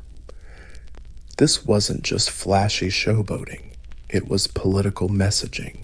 Killing a lion barehanded wasn't just bravery, it was a statement that the king could tame chaos and keep order. That lion hunt was state-sponsored propaganda, flexing muscle for the masses. The Persians under the Achaemenid Empire developed one of the earliest formal military training programs. Blending sports with ethics, boys learned to ride horses, shoot bows, and tell the truth. A triple threat of sports, war, and moral education. Archery and horse riding weren't just battle prep, they were also a fancy status symbol. Showing off your strength in public played a big role in temple ceremonies too. Festivals often featured contests like running, stone lifting, or even ritual battles. Depending on the region and the god being honored, priests, officials, and sometimes even the king kept a close eye, reinforcing the idea that the body, like the city or the cosmos, needed to be strong and disciplined. A unique contribution from the Near East was the use of board games like the royal game No Sweat involved, but a serious battle of wits, sometimes even used for divination, like archery or wrestling. Success was seen as the god's thumbs up. Over in ancient South Asia, especially the Indus Valley and early Vedic societies, physical culture was deeply tied to social hierarchy, spiritual training, and the pursuit of balance between body and mind. Though archaeological evidence from the Indus Valley is scant on organized sports, clues from urban planning, figurines, and later Vedic texts suggest a society that valued agility, strength, and physical discipline. The cities of Harappa and Mohenjo-Daro had large public baths and open courtyards, probably used for community gatherings, water rituals, or sports training. Terracotta statues show people in active poses, wrestlers, dancers, acrobats making movement and performance a vital part of daily life. No Olympic-style events were recorded, but the environment hints at a culture where the body was trained not just to survive, but for aesthetics and ritual. As society shifted into the Vedic period, the spotlight on physical strength got even brighter, especially through Dhanurveda, the ancient science of warfare. Young warriors trained in archery, swordsmanship, horse driving, and hand-to-hand combat. Competitions often coincided with royal festivals, where princes showed off their command skills to assert dominance and woo political allies. Maluta wrestling rose as one of the most revered sports in ancient India, not just muscle flexing. It was spiritual too. Wrestlers followed strict ethical codes and diets, lived disciplined lives, and often trained in temples. Ara, Ni, traditional wrestling school, functioned like a monastery, emphasizing spiritual purity alongside physical strength. This tradition still exists today in various forms and is deeply respected.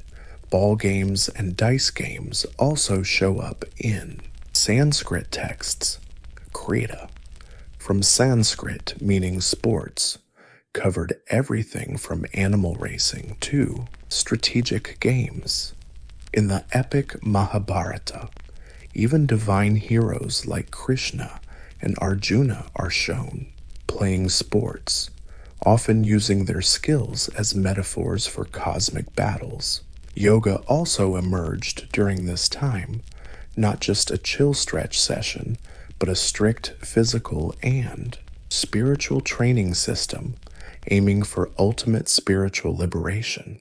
Sports here weren't about glory but transcendence, though often overlooked in history books. Ancient women did participate in sports, usually under tight restrictions and gender-specific roles, when women trained, competed, or performed physical feats. It was often tied to fertility, grace, or ritual purity rather than public show or competition. Still, many cultures surprisingly left evidence of women's athletic talents, sometimes celebrated, sometimes suppressed, but never absent. In ancient Greece, women were banned from the Olympic Games, not just competing, but even watching. However, they had their own festival, the horrify, held at Olympia to honor the goddess Hera. Young unmarried girls ran barefoot, wearing shorter tunics than usual, hair loose and natural. Unlike married women's face veils, even without spears or muskets, victory still got a prize. They got olive wreaths and statues in their honor. In Sparta, women enjoyed way more freedom in sports. Spartan girls trained openly in running, wrestling, and throwing, often competing in front of male audiences. Their athleticism was seen as civic virtue. Strong moms gave birth to strong warriors.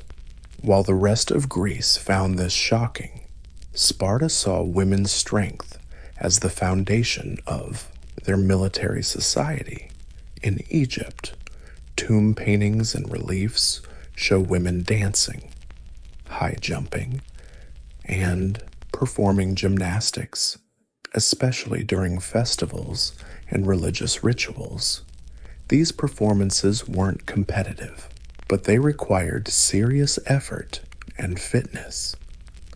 Some scenes even show two female acrobats mid-air, proving a long tradition of trained movement and body art. Ancient Rome gave us even more complex examples. While upper-class Roman women rarely took part in public sports, regular women and slaves sometimes performed as gladiators in the arena. Rare, yes, but inscriptions confirm they existed. Usually, women played ball games, swam, and trained horseback riding in private villas. In China, Tang Dynasty records show noblewomen playing polo, one of the few big sports where men and women competed together, draped in long robes. They galloped through royal palaces, hitting the ball precisely. These scenes later shocked Confucian historians, but they show a brief era when elite women held power in sports. Even though the crowds vanished and ancient stadium dust settled long ago, the spirit of ancient sports still lives on in the modern world. From Olympic gold medals to stadium chants, today's sports culture isn't just inspired by the ancient world. It inherited its structure, spectacle, and even its soul. The Olympic Games are basically a direct comeback. Revived in 1896, the modern Olympics were deliberately modeled on their Greek ancestors, complete with ritual oaths, laurel wreath designs, and even the flame, once sacred to Hestia herself. The values might have shifted from divine favor to international cooperation, but The core goal remains honoring the physical limits of the human body. Roman influence shows up loud and clear in our love for stadium sports, the big arenas, tight tournament structures, and theatrical flair of modern games. From opening music to over-the-top commentary, all echo gladiator shows in the arena. Even cheer squads, uniforms, and sports as national identity might trace back to Roman royal rituals. Central American traditions influenced how we link sports to ceremonies and symbols. Luckily, no modern games end in human sacrifice, but we still treat athletes like warriors, matches like battles, and trophies like sacred relics. Victory remains mythical, from China's refined archery contests to military discipline in Persian training. The idea of sports as moral education persists. Modern martial arts don't just teach moves, but respect, restraint, and self-control values rooted in ancient rules. Even forgotten games like Kuju and Kreta are getting a second look as historians and enthusiasts dig up the diverse origins of modern athletics. Ancient board games are making a comeback in pop culture, not as dusty relics, but as reminders that competition isn't always physical.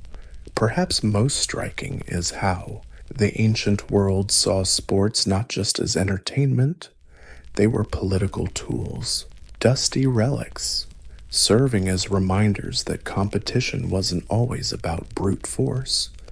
Perhaps most notable is how the ancient world saw sports not just as entertainment, they were political tools, religious expressions, and identity performances. Today, when athletes kneel, speak out, or represent entire nations, we're just witnessing a tradition that turned sports into a story, a power, a legacy.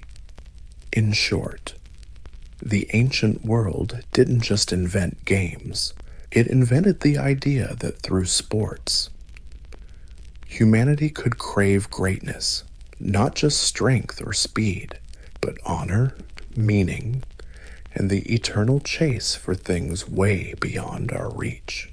Paris, the city of lights, romance, revolution, and art.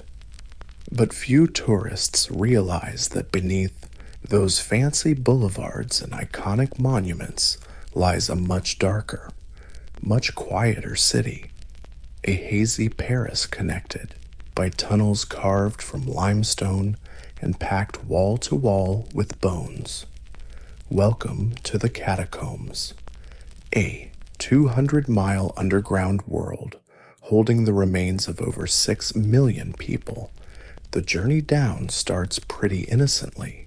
A spiral staircase leads you down, away from the noise of the real world. The air gets colder, the light dims, and then you arrive in a space where walls are made of human bones stacked with creepy precision, skulls lined up like trophies, femurs arranged in decorative crosshatch patterns. Some tunnels even form shapes hearts, crosses, columns. It's dark art meets spooky calm. This macabre maze was never built for tourists. Actually, these catacombs started as limestone quarries dug back in Roman times. Paris literally grew out of the bones of the earth. Limestone for buildings, churches, bridges, but by the 1700s, those empty quarry tunnels took on a new role because the living had run out of room for the dead. By the mid-18th century, Paris faced a serious crisis. Cemeteries, especially the notorious Saints' Innocents, were so packed that corpses spilled into nearby buildings. The stench was unbearable and impossible to ignore. Something had to be done. In 1786, officials started digging up millions of bodies from overcrowded cemeteries and moving them to abandoned quarries. Workers transported carts of bones under cover of night, a grim procession lit by torchlight. At first, the bones were dumped, then artistically rearranged into the creepy shapes we see today. It wasn't just about hygiene, it was a spectacle. The result is a vast cemetery beneath a modern city, a place where time stands still, and the remains of plague victims, revolutionaries, and medieval monks lie side by side. The catacombs don't just preserve the dead, they hold the memory of a city constantly teetering between beauty and decay. So while Paris glitters above, below it sleeps quietly, darkly, and watches. By the mid-1700s, Paris had no room left for the living, only the dead. Cemeteries were so overloaded, they were literally about to collapse. The biggest offender, the Cimetière des Innocents, right in the city center. This cemetery had been used for nearly 1,000 years and had piled up centuries of corpses, layer upon layer, in mass graves stacked 6 or 7 deep. As the population grew, so did the problem. By the 18th century, the Innocents and other cemeteries had become bubbling pits of decay. The stench was unavoidable, seeping into houses, churches, and markets. People near Saint-Innocent complained about the unbearable smell and frequent sickness. Meat spoiled faster, water tasted weird. Some records say basement walls nearby cracked and leaked human bones. It wasn't just gross, it was dangerous. In 1763, King Louis XV issued a royal decree banning burials inside the city. But the church pushed back. Cemeteries were sacred ground. Bodies deserved to rest in holy soil. But by the 1780s, things hit a breaking point after a basement wall collapsed under the weight of decomposing corpses. Public health officials demanded a fix. The dead couldn't stay above ground anymore. Enter the abandoned limestone quarries, these underground chambers, relics of Paris's building boom, mostly unused, dark, cold, and out of sight, were perfect for mass relocation of human remains. In 1786, authorities began moving bones from Saints Innocent Cemetery into the underground network. The work happened at night, away from prying eyes. Workers wore long cloaks, and bone carts were covered black fabric. Priests marched with the procession, chanting prayers for the dead. It was both gloomy and respectful. The transfer of bodies went on for decades. Other cemeteries were emptied too, like Sainte Geneviève, Madeleine, and Montmartre among them. As more and more bones filled the tunnels, officials started arranging them in patterns, both to save space and to create a sense of solemn order. This crisis, too many dead, not enough land, gave us one of the creepiest monuments in the world. The catacombs aren't just a solution, they're a reminder that even in death, the city needs management.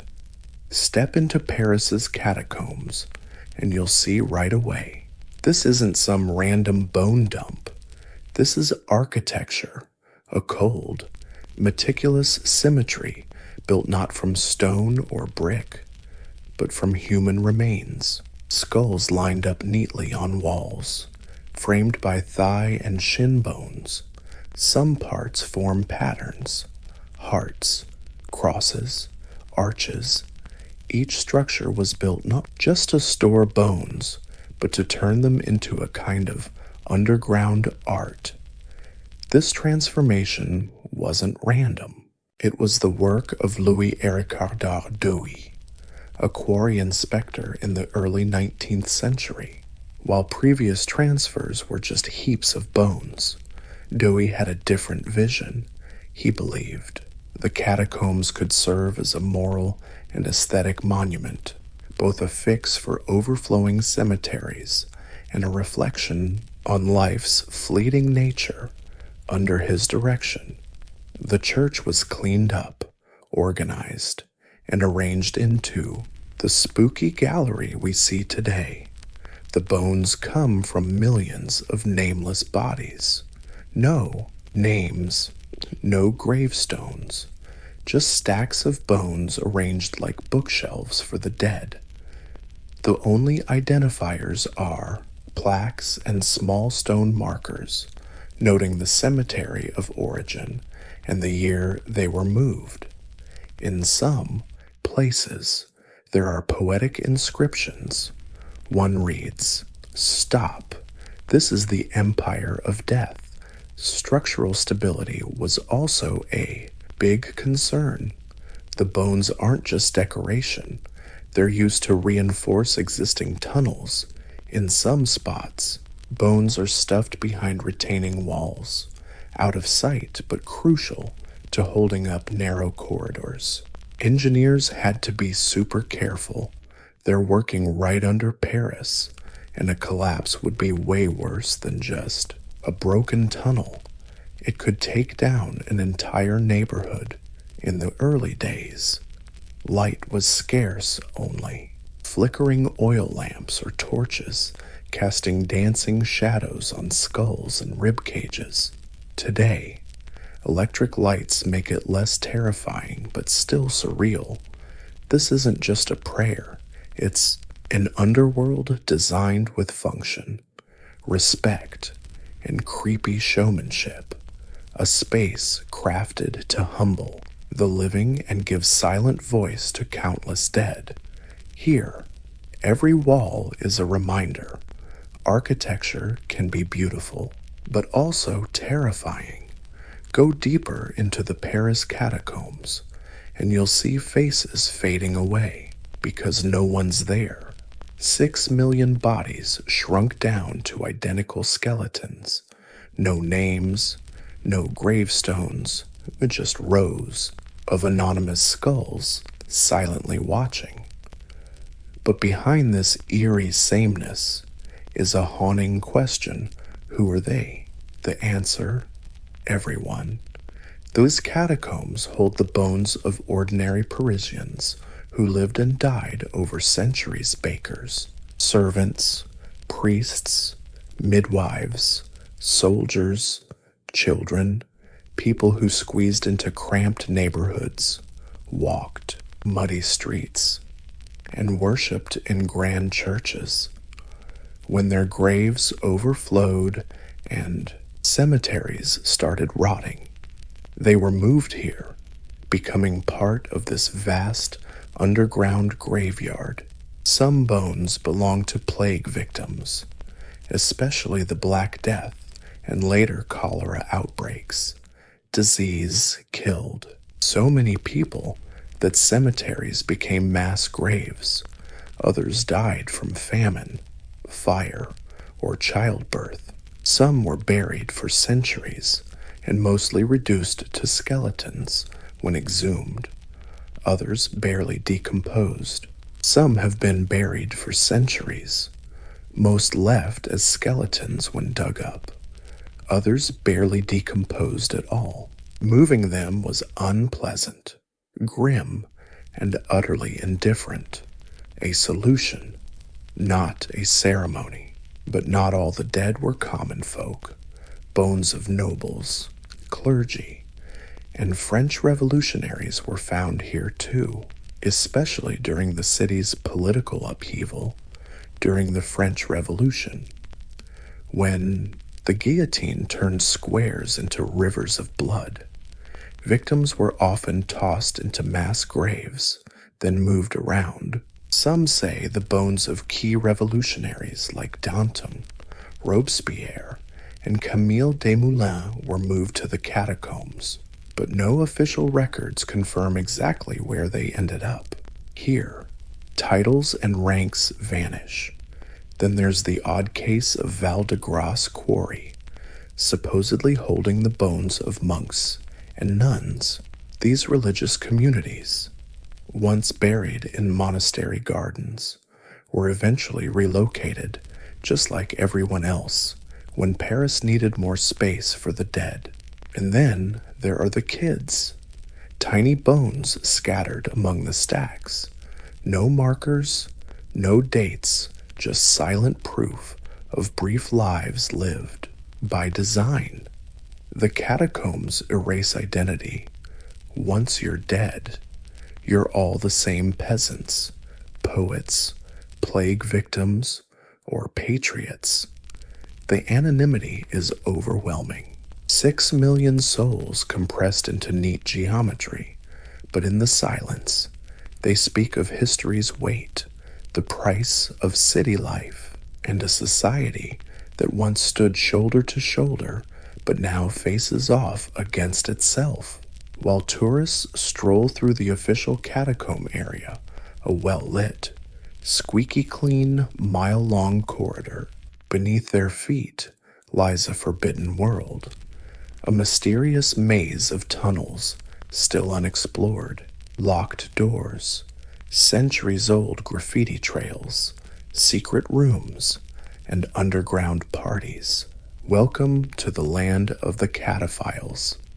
These urban explorers risk city fines just to sneak into the off-limits parts of the Paris catacombs. They slip in through hidden entrances, park sewers, rain drains, or basement trapdoors. Once inside, they navigate by memory, hand-drawn maps, or gut instinct. No signs, no guardrails, no cell service, just the echo of your own footsteps in the dark.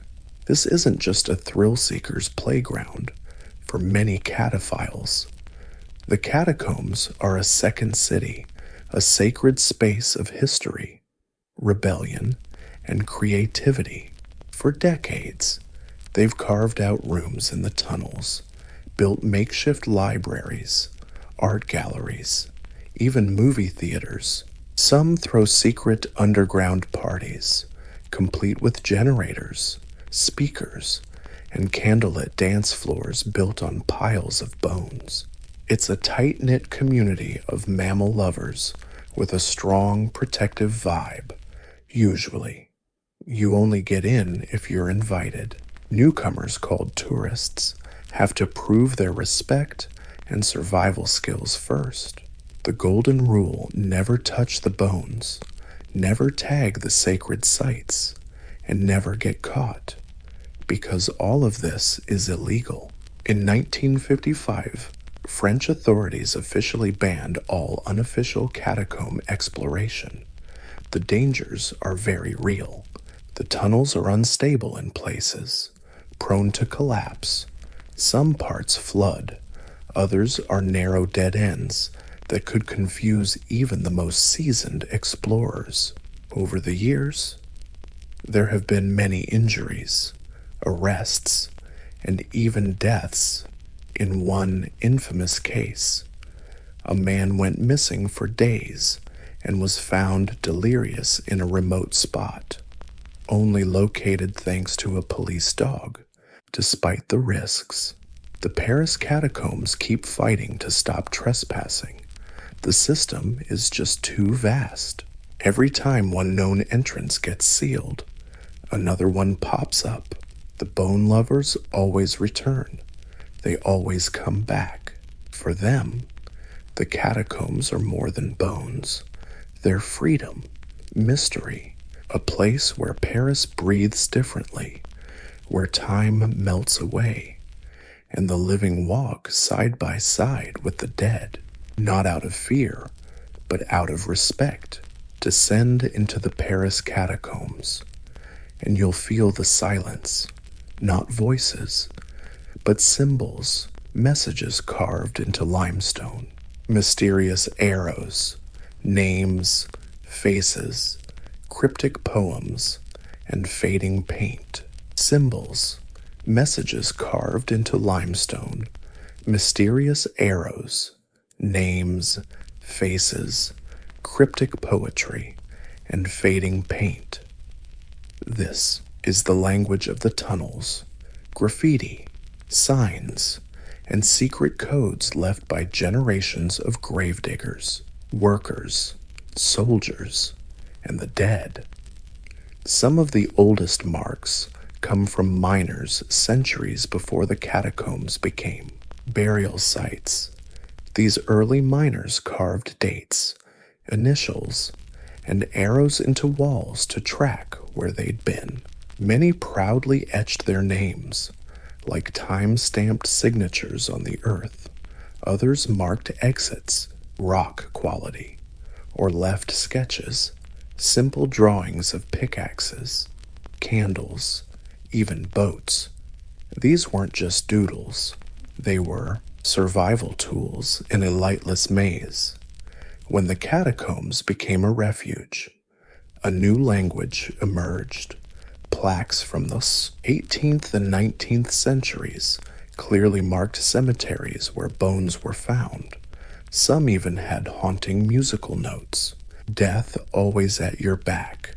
Others quoted the Bible or Latin proverbs about life's vanity and the certainty of death. But deeper in the off-limits areas, modern hands spoke up. The graffiti art in the cataphile style flourished in the 20th century. Some pieces were masterpieces, intricate wall paintings done with flashlights, entire walls turned into glowing skeletons, mythical monsters, or surreal portraits. Other marks were practical arrows pointing known exits, nicknames carved into stone, or coded directions like GV Chalik 30, Montourage visitors. Each tunnel had its own unofficial map, an oral tradition passed among the diggers. Places had weird names: the beach, sandy cave, wine cellar, church, sand pit. Some walls were named after the images. On the mushroom forest, elephant's room. Without this expert knowledge, getting lost was inevitable, almost guaranteed. There were signs of occupation, too. Candle holders carved in walls, benches made from scavenged stone, rusty hinges where makeshift doors once stood. Some explorers carried tracing paper or ink stamps to mark their visits like underground passports. Others left poems, bottle caps, or tiny statues, silent tributes to the eternal dark world. In the catacombs, language became legacy. Every scroll, every arrow, every whisper in a drawing was part of a growing chronicle, telling us someone had been here, someone passed through and wanted to be remembered. During wartime, the Paris catacombs weren't just spooky, they got downright weird.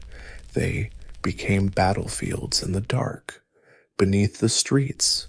While bombs fell and regimes changed, the catacombs served as shelters, hideouts, and strategic weapons for centuries. They were part of Paris's wartime story, quiet, secret, and essential. During the French Revolution, bones still got moved underground. But the tunnels became more than storage. while the guillotine chopped heads off by day. The catacombs absorbed the leftovers by night. Rumor has it revolutionaries used the tunnels to move around the city unseen, plotting in the shadows. These passages weren't just for the dead, they were tactical. In World War II, the catacombs entered a new, mysterious chapter. When the Nazis occupied Paris in 1940, the Wehrmacht and SS mapped the catacomb areas for military use. In one notorious case, a bunker was built beneath Montparnasse, right inside the tunnel system, hidden from Allied eyes.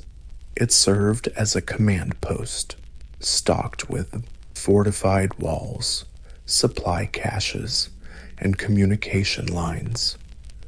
But the resistance was still watching. The crafty French resistance also used the Nazi-controlled catacombs beneath Paris.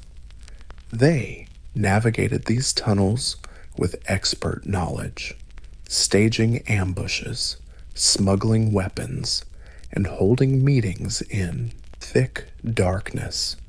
It was a cat and mouse game underground. Under Nazi rule, French fighters moved like ghosts. Cataphiles of the time, those familiar with the unofficial sections, became invaluable, darkness swallowing everything. It was a cat and mouse game, underground. Under Nazi rule, French fighters moved like ghosts. The cataphiles of that era, those who knew the unofficial parts, became priceless. Their knowledge of hidden entrances and twisted routes turned the tunnels into a guerrilla maze. Some parts still bear their marks: rebellious graffiti, remnants of ration boxes, even defensive structures carved into stone. Bomb shelters built during air raids. Civilians sometimes fled to tunnels.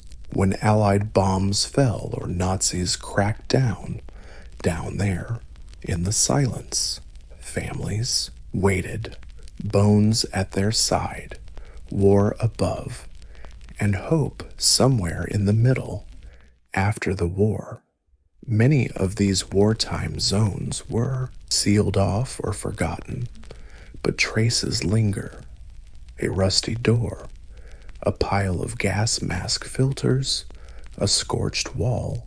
These catacombs hold secrets way older than the 20th century, but during wartime, they became something much bigger, a test of survival, resistance, and the silent defiance of a city that refused to die.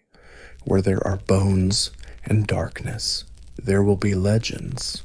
Paris's catacombs are no exception. Over centuries, these tunnels birthed myths, ghost stories, and urban legends that blur the line between reality and nightmare.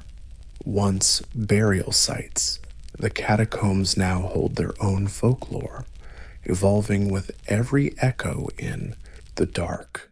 One of the most famous tales is the ghost story. Some say it's a long-dead miner, lost and wandering the tunnels. Footsteps heard but never seen.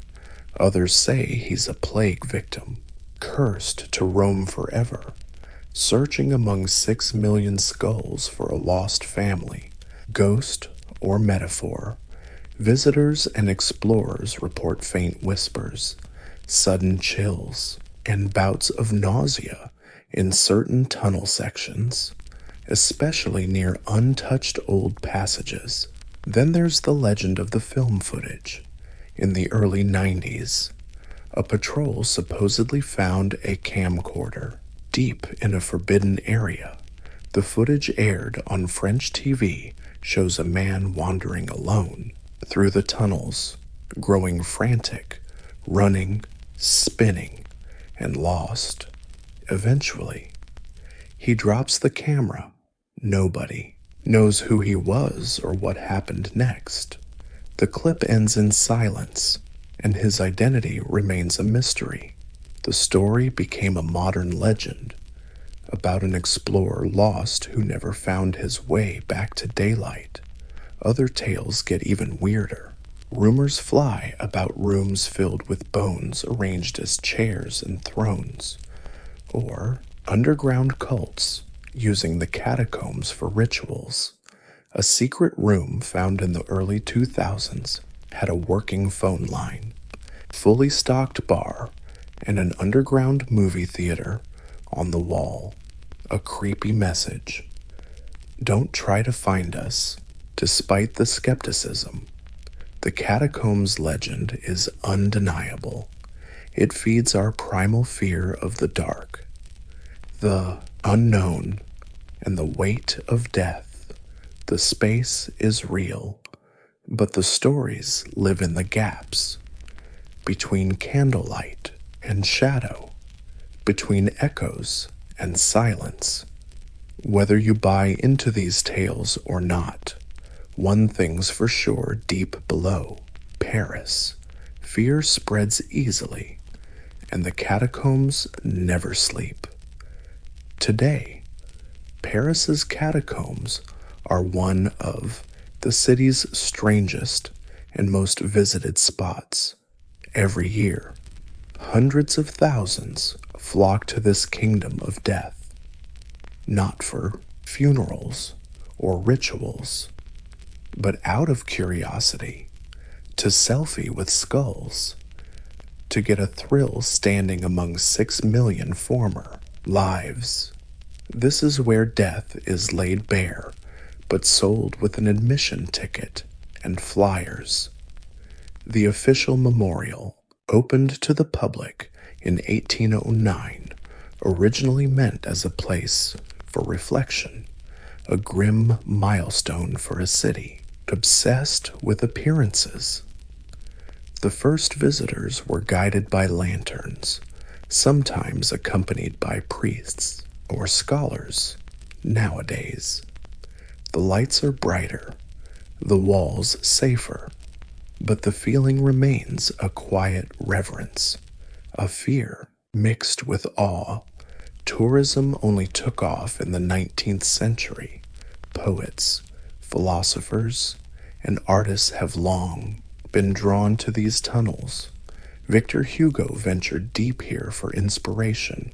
Salvador Dali called it beautiful, and for many, it's a pilgrimage not just to face death, but to marvel at how death is arranged, stacked, and displayed with such meticulous care. Still, the catacombs remain controversial. Critics say turning mass graves into a tourist attraction is disrespectful, trivializing human lives. Others point out that less tourists realize what they're actually looking at. These aren't props. They're people, real individuals, with names, faces, families, now just anonymous relics of a buried past. Still, the catacombs serve a grand purpose.